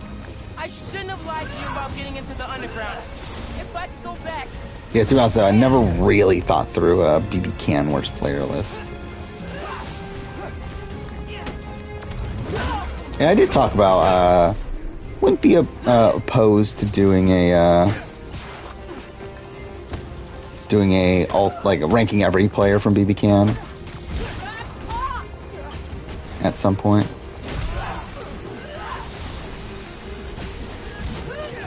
Oh, fuck off. Keep dodging. See if it helps. Yeah, I feel like the first batch of episodes were definitely the weakest for the Circle. Like, I still enjoyed them, but yeah, I mean, they definitely, like, it was kind of just fine. But then I feel like the second batch was very strong. I feel like the third batch was also very strong. And then, I mean, the finale's the finale. I mean, like, what else are you going to really do with the finale of the Circle? But, yeah, I love the cast as a whole, though. Wow, these cutscenes look incredible on PS5, though. The reactor's still going critical. Soon we won't be able to stop it. No! I am not running away again!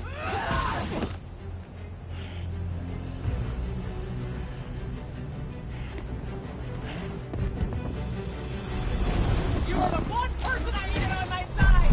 Yeah, I mean, there's like so many people from this cast, though, that I really do like. I mean, you got Nick Kay, you got, James, you got Calvin, who I thought was a pretty good person, despite him being, you know, relatively early boot. Daniel, I really like. I think Roxana could have been fun, but just wasn't edited properly in my eyes.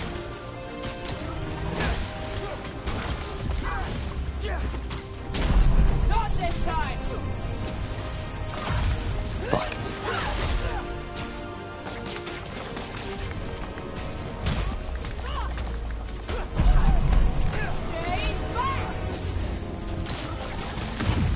Okay, that was close.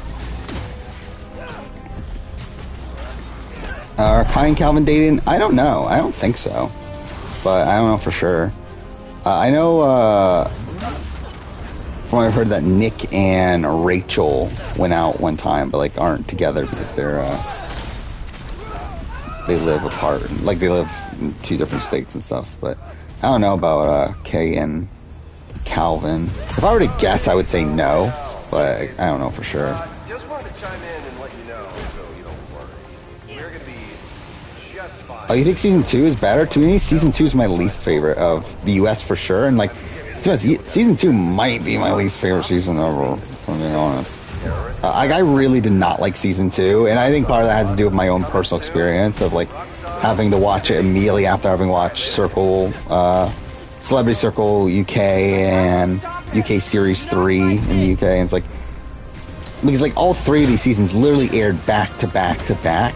I think by the time we got to US season 2, I literally just didn't give a shit anymore.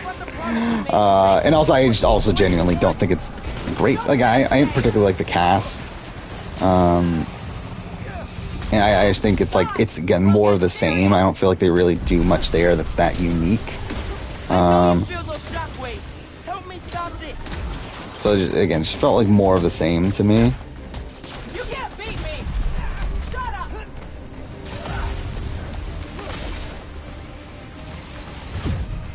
Stand still! Got her! You love Rick too! How do people call them the stupid hashtags? I mean, I don't know. I can't sacrifice Harlem to take down Krieger! I'm sure like production eggs them on that too, right? I think of Savannah as a player, not good.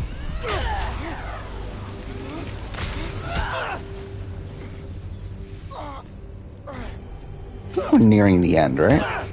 Are we not even 3 hours in the stream? Feels like we've been going on for longer. Wait, RHP's already done an interview with Chada? Because It seemed pretty quick. It's been a week yet, right?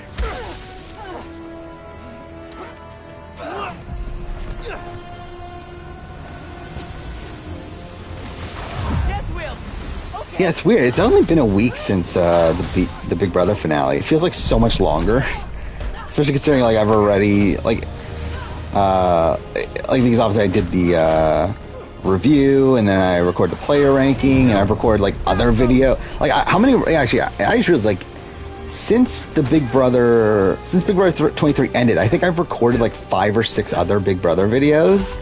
So like because it feels like it's been so long since Big Brother 23 ended, when in reality it's barely even been a week at this point.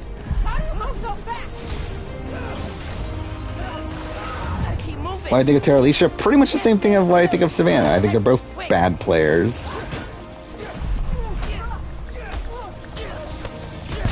To be honest, I think as a player, though, I would say Tara Alicia's probably better. Slightly. But they're both bad, though. Just because, like, Tara Alicia seemed to have more allies. I mean, she technically wins the battle between the two.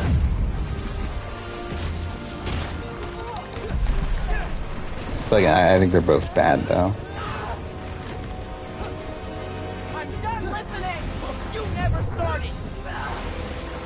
Yeah, from what I understand, I would guess the RHAP is gonna get a decent amount of interviews here. Like I would guess Tiffany, Chada, Xavier, maybe Azza. I don't know if they're gonna bother Big D. Claire, probably. I don't know if they're gonna bother with Kylan. I'll be interested in seeing if they get Kylan.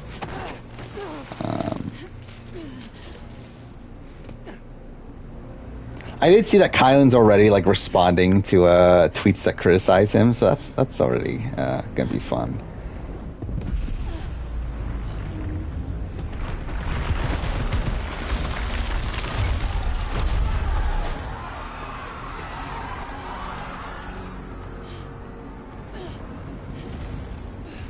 I was surprised. Like, I did listen to the roundtable, the Big Brother roundtable from I think it was last night, right?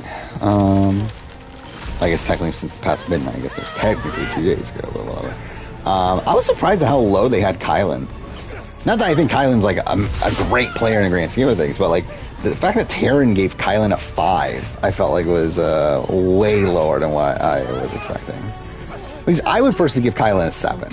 Like I think when ranking the people on this cast, like I'll probably give Tiffany like an 8.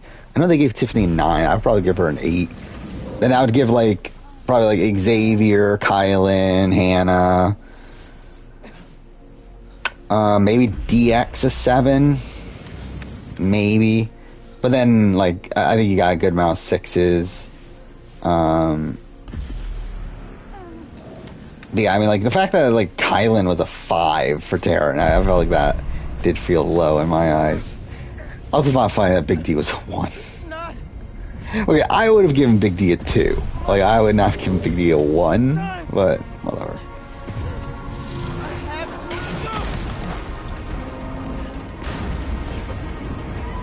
This looks great graphically.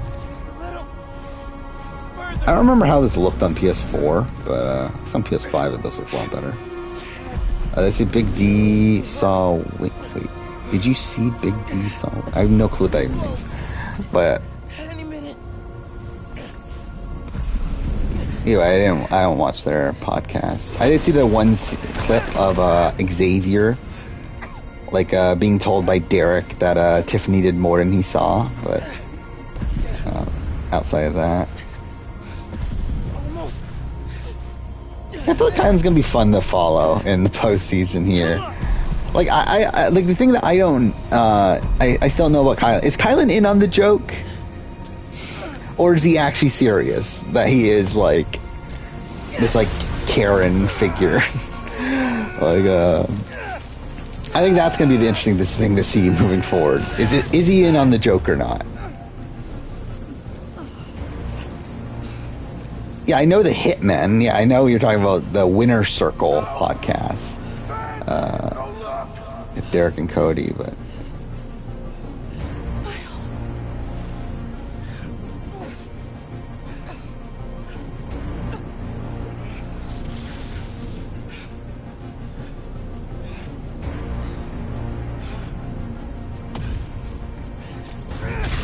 so this is the end of the game, right?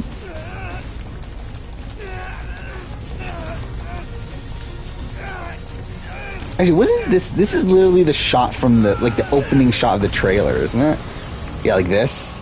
Like, isn't that really weird in retrospect that, like, literally one of the final things in the game is the shot that, they, like, start the first trailer of the game. When he called them out. Yeah, I mean, that's what Whitney's entire thing is, that, she was gonna call out, Big D for being a sexist. Which, again, I don't think is completely unwarranted.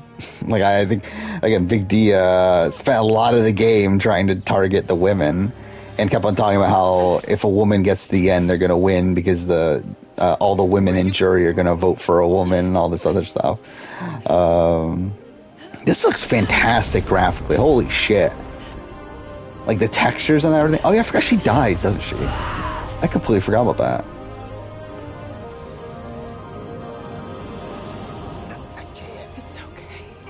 Just let go.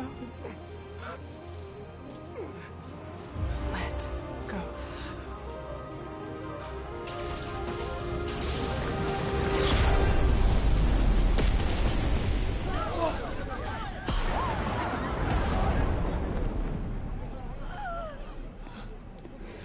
Yeah, this is technically the first. Oh no, I guess Astro's Play. I forgot about Astro's Playroom. But I guess this is the first real game I'm playing on, or I'm finishing on PS5, or at least first PS5 game I'm finishing. See, I did play Control, but that was technically the PS4 version because you have to pay extra for a PS5 version.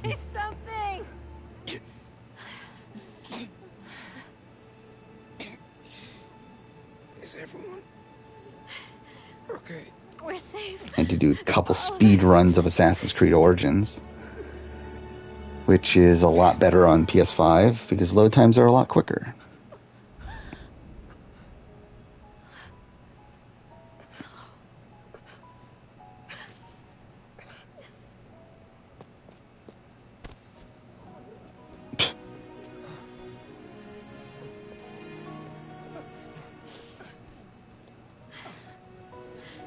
The lighting here is pretty great.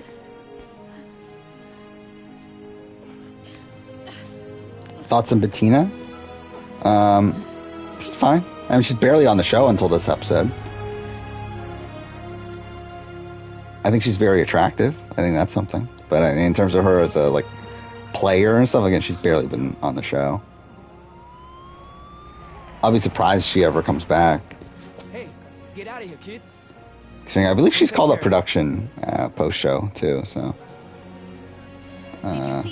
would not be a surprise if she's not in the greatest standing with production. Thanks. Who is he? That guy?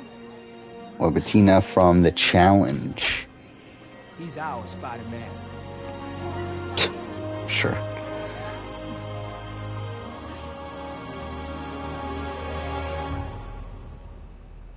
Cool, got the trophy, I'm assuming, for finishing the game. Really weird that, again, obviously I've played this on PS4, but the PS5 version has its own set of trophies. Those are clearly deep fakes. They're deep fakes. You understand me? Do you have any idea who I am? I will own you. Do I think Danny McRae will want to throw immunity? I don't think he'll want to. But I would not be surprised they do end up throwing it. Because I think we are getting set up for a Levu tribal next week. Okay, I thought it was early in stream. I think Sydney's going home next week. I'll be very surprised. I think we can all learn something from what happened in Harlem. Together, we're stronger. I just feel like the edit's very much setting up Sydney to have a fall pretty soon.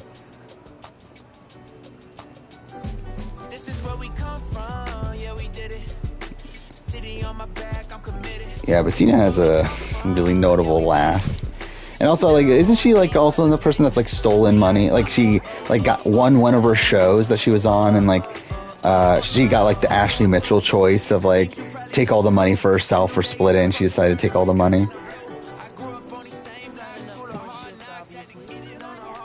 Yeah, Luv has barely been there in the edit, but it's kind of tough to do so when you have only, an hour to work with here, and they're not going to Tribal.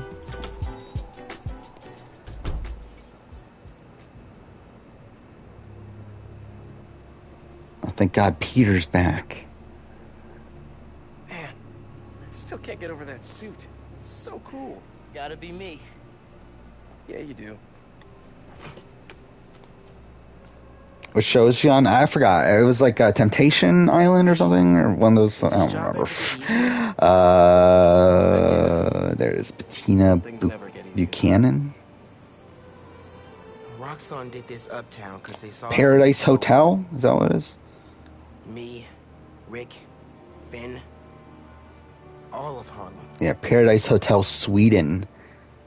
I think part of our job is making sure they. And she was also on Paradise Hotel. So she was on Paradise Hotel Sweden 8, Paradise Hotel Sweden 11, Paradise Hotel Norway 11, Celebrity X on the Beach Sweden, Paradise Hotel Norway 13, X on the Beach Norway After Ski, and Paradise Hotel Sweden 16. So wait. Bettina is younger than me? How has she been on that much shit? And she's like, how is she only 25? I really thought she was like fucking like 30. How the fuck is she only 25? Oh, there we go, we did it. I might as well skip this if I can, just avoid copyright. But how the fuck is she so young?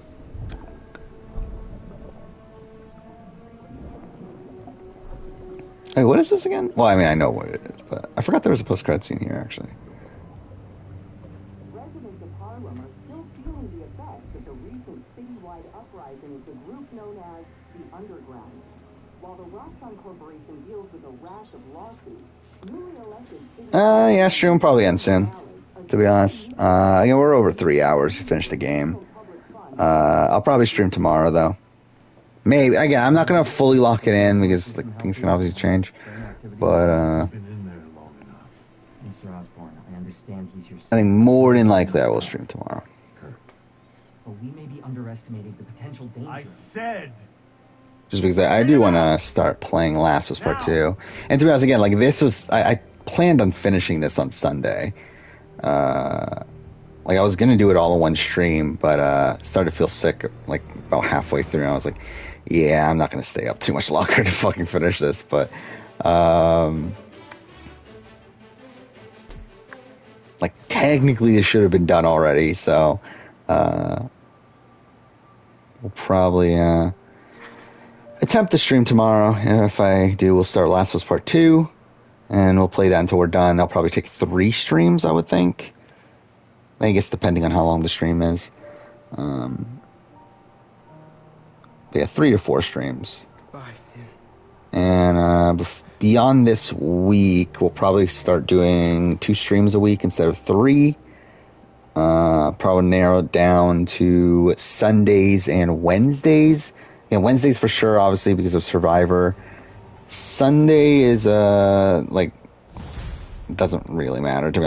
Like, I'm just gonna say Sunday because I feel like that seems like the better day to do it, but could be Monday too. Like, it doesn't, like, if I miss Sunday, then it'll be on Monday. It'll probably be one of those 2 days more than likely. And tell me about it. She saved my life and yours. Everybody's. Yeah, the backlash they got for changing Peter. Again, like, I don't like the change. Like, I don't like the new Peter. Like, I don't like how much of, like, a baby face he looks. Like, I felt like the other one was fine. Like, I don't know, it's so fucking weird to me. They just, like, out of nowhere just decide to change it. And, like, I mean, again, like, I'm pretty sure it's because they want it to be, more in line with the MCU Peter Parker, but definitely not change that I felt like was necessary personally. Yeah, I mean, if Luva goes to tribal, I would assume that Heather and Erica are gonna get confessionals, right? Especially considering how anti-Sydney Heather seems to be. Like, I would guess that Heather's at least gonna get stuff there, and like I would think Erica would too, because in that situation, like I would guess that Erica's a swing vote. Because, I mean, like the way it's being set up is obviously Sydney versus Nasir, with Deshaun and Danny being with Sydney. So I don't know if it's going to be like, could it be a 3-2-1? Is that what we're looking at next week? Like, is it going to be like Danny? Like, are they going to think that they have Erica on board and they split the vote 2-2-2? And then Erica flips and causes a 3-2-1? Is that a possibility? Is there a chance of like Danny flipping? Because like really we like outside of this episode where we see Sydney telling the group that Danny is being targeted by Nasir. It's like outside of that, like we've seen no real connective tissue between Sydney and Danny. It does seem to be mostly her and Deshawn, and then Deshawn and Danny. So it's like I wouldn't be surprised if Danny flips on Sydney, and like I wouldn't be surprised if, like the entire plan that Deshawn creates to like throw the immunity challenge and everything like sketches out Danny to want to weaken Deshawn. So I think that's also a possibility. Hey, did you know there's a weapons deal going down near you? Yeah, we'll see.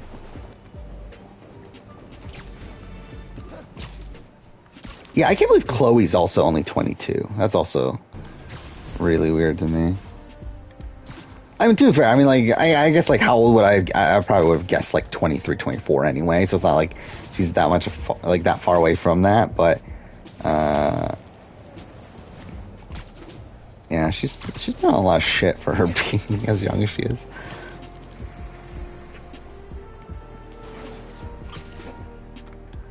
Like, it's so weird now, looking at it now, that, like, Jenna Marasco won Survivor when she was 21, and, like, Fabio won Survivor when he was 21. Like, it's really weird that, like, there are people that have won Survivor that young.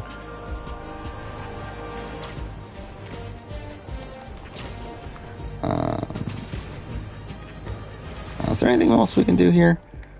Again, I'm pretty sure I'll probably end stream pretty soon at this point. That is weird. They even, like, again, the triggers in PS5 games are so fucking weird because, like, they're trying to add more tension to them. So, like, even here when, like, zooming in and out of the map, you can feel like there's, like, a bit more tension than there normally would be. Dude, I don't even know if I want to bother doing any of this stuff. Well, I will just swing around for a bit, I guess.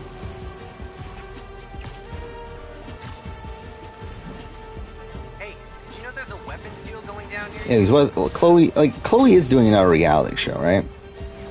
I believe she's confirmed that. Unless it was that joke thing of her being on Love is Blind. Like, I feel like she's got to actually be doing another show, right? So she'll have at least 3.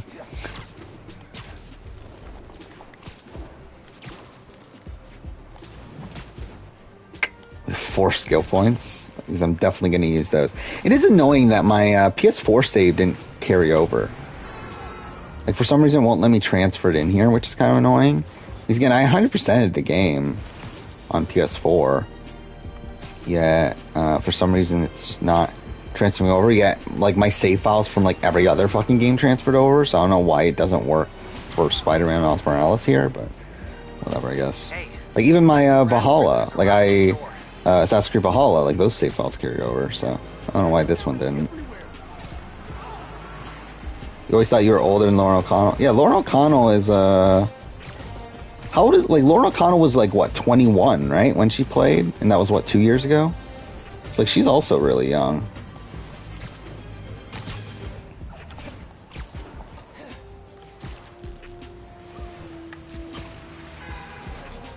What do you think of Shambo's dream?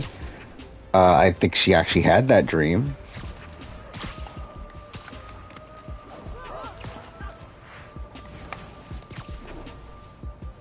Was Edge of Extinction 4 years ago? Is that wait, is that really a thing? Edge of Extinction was 4 years ago?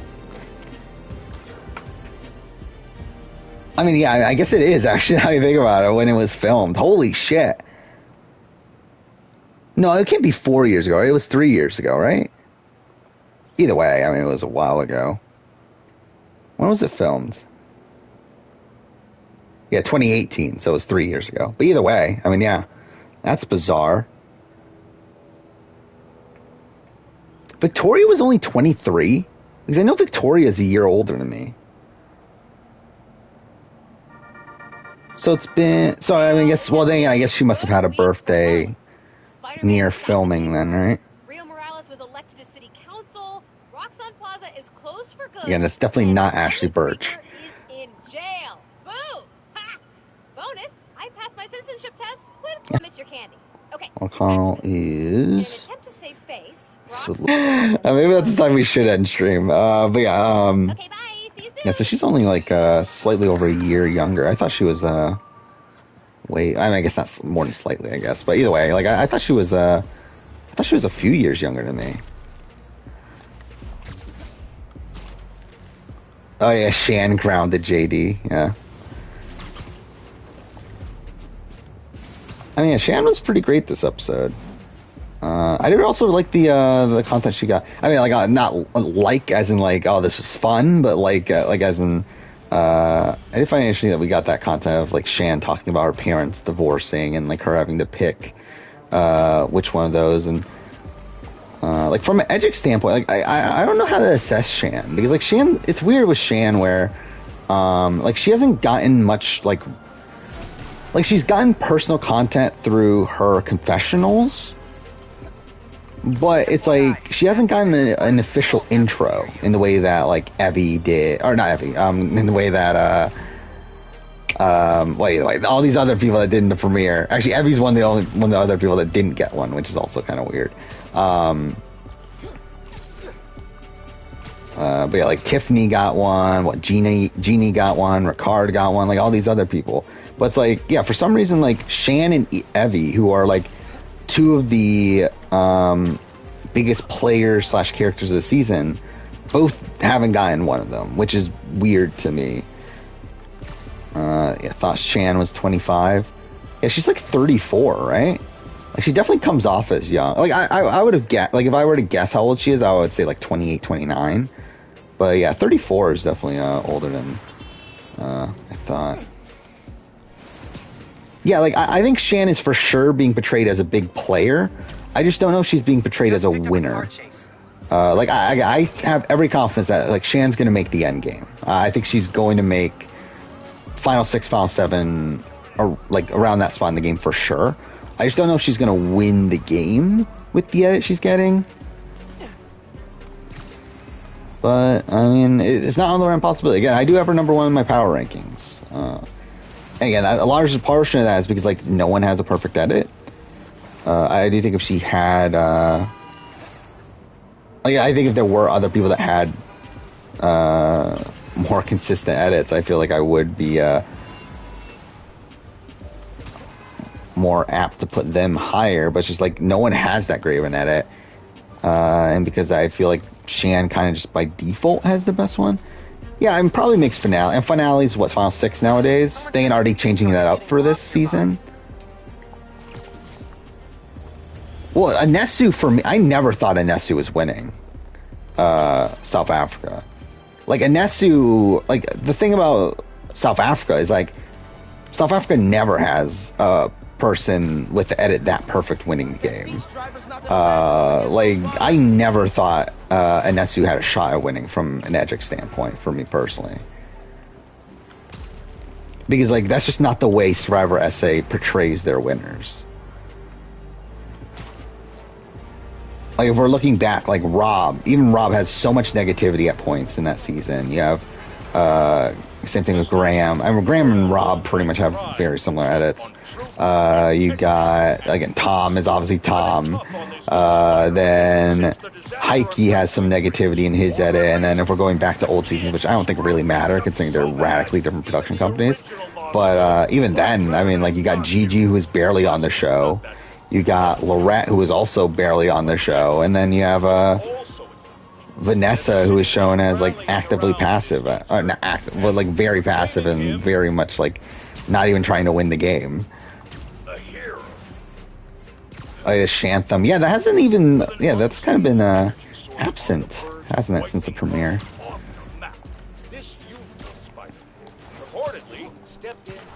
But yeah, I mean, like when it comes to winners edit in recent years, again, they have tried to change it up.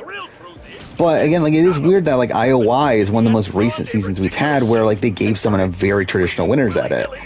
Because like outside of Tommy and IOI, and like I mean Tony to a degree, but yeah, again that's also a very recent season. So it's like it's weird that like the two most recent seasons have two of the more traditional winners edits in recent years. Yeah, I've talked about this in the past. Like obviously Chris has a very abnormal winners edit.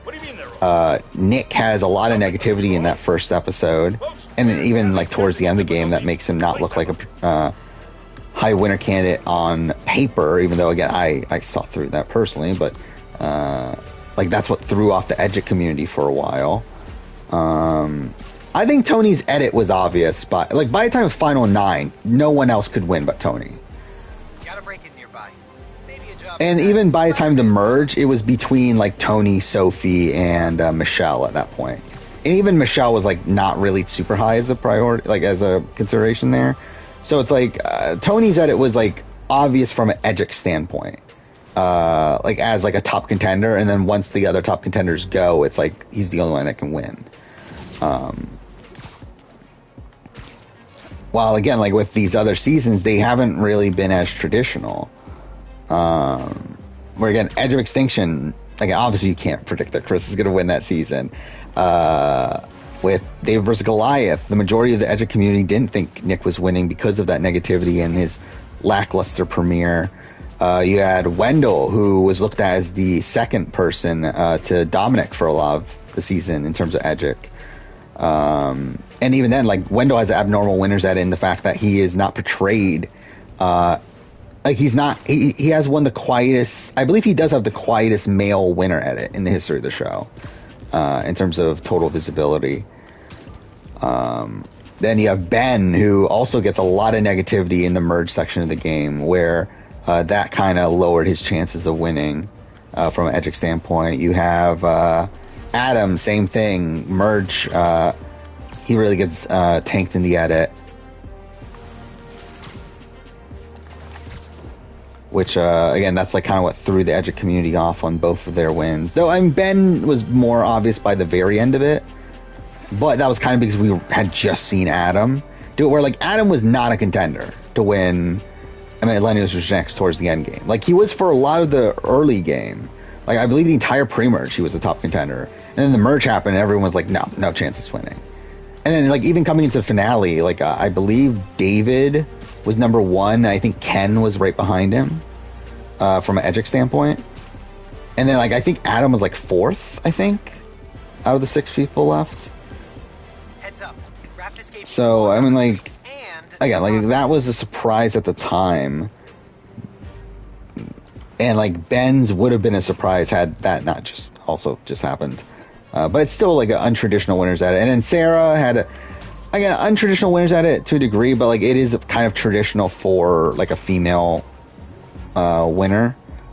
Especially, like, a strategically savvy. Like, again, her edit is, like, similar to that of Natalie Anderson without the Jeremy boot, I guess, where like she is prominent in the pre-merge and is shown to be doing certain things in the pre-merge, but is not did I say prominent? She's shown in the pre-merge to be doing certain things, but isn't that prominent. And then once we get to the merge, she's shown to be doing a lot of like pretty much like running the game, and that's kind of similar to Natalie's. Do I think a female will win this season? I think there's a high chance. I mean, again, like my top contenders right now are Shan, Evie, Tiffany to a degree. I mean, Deshawn's up there to a degree. Again, like to me, I just don't know who to be looking at right now. Like, just everyone has a faulty edit, so it's like it's tough to really. Like, I know who's not winning. I feel like, but I feel like there's like a good chunk of like 8 people or so that still have a like decent chance at winning. And even beyond that, like I think like still out of the what are there, like 15 people left in the game? Or 14? Yeah, 14 people left in the game. Like I would say like 11 of them still have a sliver of a chance. Like obviously, like I think Erica probably not winning at this point. I would say Heather not winning at this point. I would say Sydney not winning at this point. But I would say like I guess Nasir is kind of like, I don't know. But I mean, I would say he has a sliver of a chance. But yeah, I think everyone else still can win.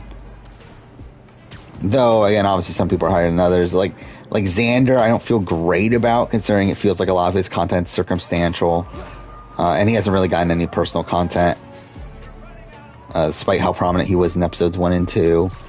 I don't think this is a great episode for Liana, personally, to where, again, by her saying that her not going on this trip could be the $1 million mistake for her, that felt like foreshadowing to me. And also, I feel like that can be used to boon Tiffany's edit. But I also feel like Tiffany's edit as a whole has not been great after the first episode.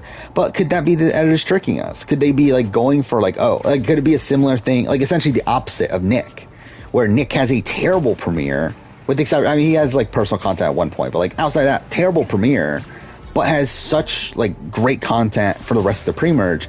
Could they be doing the opposite for Tiffany here? Could they be giving her such a great premiere episode, but then giving her really terrible content afterwards? Again, I don't know. I think there's at least a chance of that. And then who's left from that tribe? I think that's everyone, right? Evie, again, I think is too prominent, but still has a chance. Again, I already talked about Shan. Ricard has a chance, but I feel like it's getting less and less. I mean, it's funny because like I believe he moved up on my power rankings. Like he's like number 4 or 5 on my power rankings now, and he was like number 9 last week. But I do think realistically, from an Edgic standpoint, I think his chances of winning are going down and down every episode. Even though his position in the game is getting better and better. Jeannie had a good enough premiere, but still has not really gotten much relationship content. And then like with her being on the bottom now, like I don't know where she's at edgically. And then again, JD's just all over the place to where I don't think he's winning.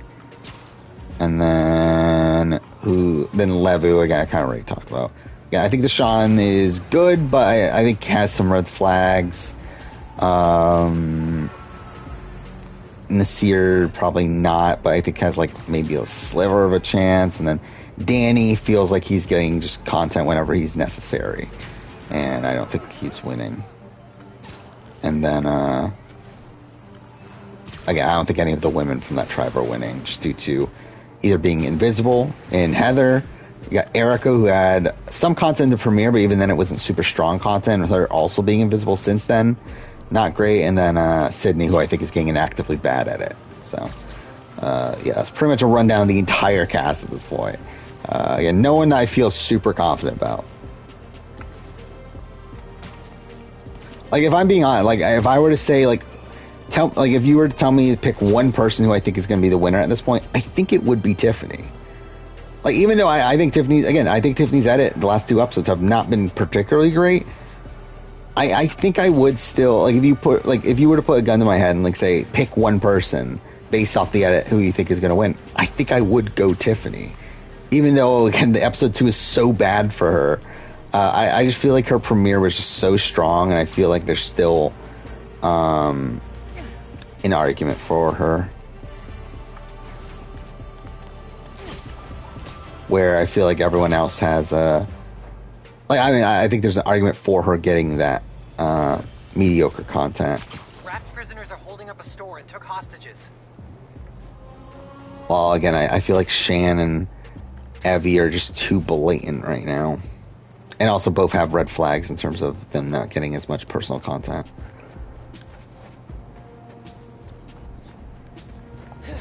Yeah, Tiffany was one that like I considered as a winner pick at a point, but again, like for me, it was just too high variance. Same thing with Heather. Like they were like both of them were people that I had as I said this before. I think one of those two were going to do well. I just didn't know which one.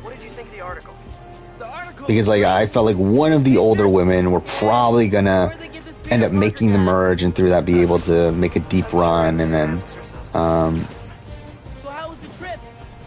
if they were able to play aggressive enough, I think they could have won, but I just didn't feel confident enough in them. But yeah, at the point that we're at now, like I think if Tiffany makes the merge, I think she's in it for. I think Tiffany's for sure getting to the end if she makes the merge. like with the edit she's getting and everything, I think she's for sure getting to the end. I just don't know if she wins if she gets to the end. But there's always a chance. Yeah, that's what I'm saying. Like, I think the problem with Tiffany, right, for that, I would guess, is that I don't think she has respect from her peers. Like, even Liana is already, like, very much looking at, and, like, Abby, too, is looking at Tiffany as a loose cannon. And I feel like that's not a great sign this early on, that these people who actively, like, went out of their way to save you in the game over these first 2 rounds are thinking of you as a loose cannon this early on. It's like, if they're not even really respecting you in the game, like, how the fuck are these other people who don't even know you? And, like, when she gives off, like, a bad first impression to Sydney, like, that's not great either. Like, I think from a realistic standpoint, like, I do struggle to see how Tiffany wins, but I do think the edit can be there, depending on how the rest of it plays out. So, yeah. Again, it's mostly, like, again, if in a normal season, I would not be considering Tiffany, because I think, like, these are, like, massive knocks to where she would be out of contention by now. But I just feel like with everyone having such massive knocks, like, are the knocks that she has against her worse than a lot of these other people? And, like, with also, like, again, I think they're going to change up the editing style for this season. I mean, well, blatantly they have changed up the editing style, and then I think through that they're probably going to change up how they edit the winner. That makes it to where I think there's a chance of a Tiffany win still.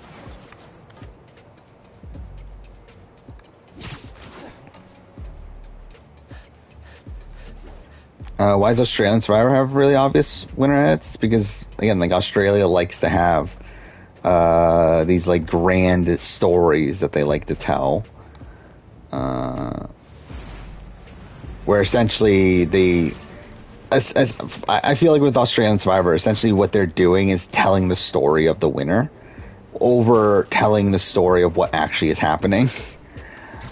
Where, like, I feel like Survivor South Africa does the opposite, where Survivor South Africa essentially shows us the reality. I feel like Survivor South Africa rarely goes out of its way to give someone a very blatant winner's edit. Like, where it's more so just showing the reality of the situation. It's showing what happened on the island. And while, yes, it might give more positive content to someone that does well in the game, like, I do think for the most part it is a fairly accurate representation of how the game was played while out there. But I feel like Australian Survivor does the opposite in, like, making up this story in order to tell. It usually revolves around the winner. And then I feel like Survivor US is kind of the happy medium of the two, where I think, yes, it does have a winner, typically has a winner's edit, and it tries to make the winner a satisfying conclusion. I feel like, but I also feel like it does try to attempt to show the reality.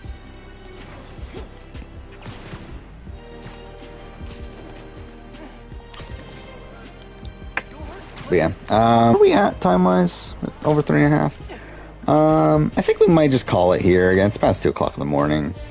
I do work tomorrow, so that's lovely. Fuck me. Again, might stream tomorrow. We'll see. If I do stream, it probably won't be... Again, like, this stream I was able to start a bit earlier. If I do stream tomorrow, it probably won't be until post 11, I would guess. But we'll see. We'll see how it goes. And again, we'll play Last of Us Part 2. Try to get through that in a few streams. And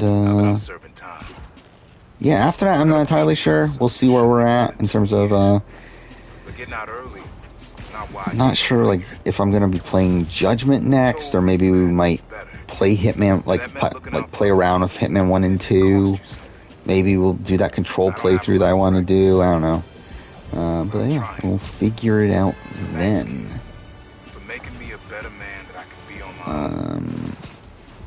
Take care out there. Love you, Unc. So he's not dead? I kind of forgot about that. I thought I could have sworn he died in this game, but I guess not. But either way. Yeah, again, I think we'll call it here. Thank you to everyone still here. Again, we'll be doing this every Wednesday, talking about Survivor after the episode. playing whatever game I'm playing at the time. I guess next time will be The Last of Us Part 2, which is going to be a fucking weird stream. Playing The Last of Us Part 2 while talking about Survivor. But, yeah, that'll be next week. And probably stream 2 times a week. I mean, again, outside of me possibly streaming tomorrow, but that's kind of a special case. Probably will be 2 times a week from this point forward. Sunday and Wednesday. And, yeah, next video, Saturday, is going to be the Big Brother 23 player ranking. And I think that's pretty much it in terms of updates here. So, yeah, thank you to everyone still here. And, see you guys, next time.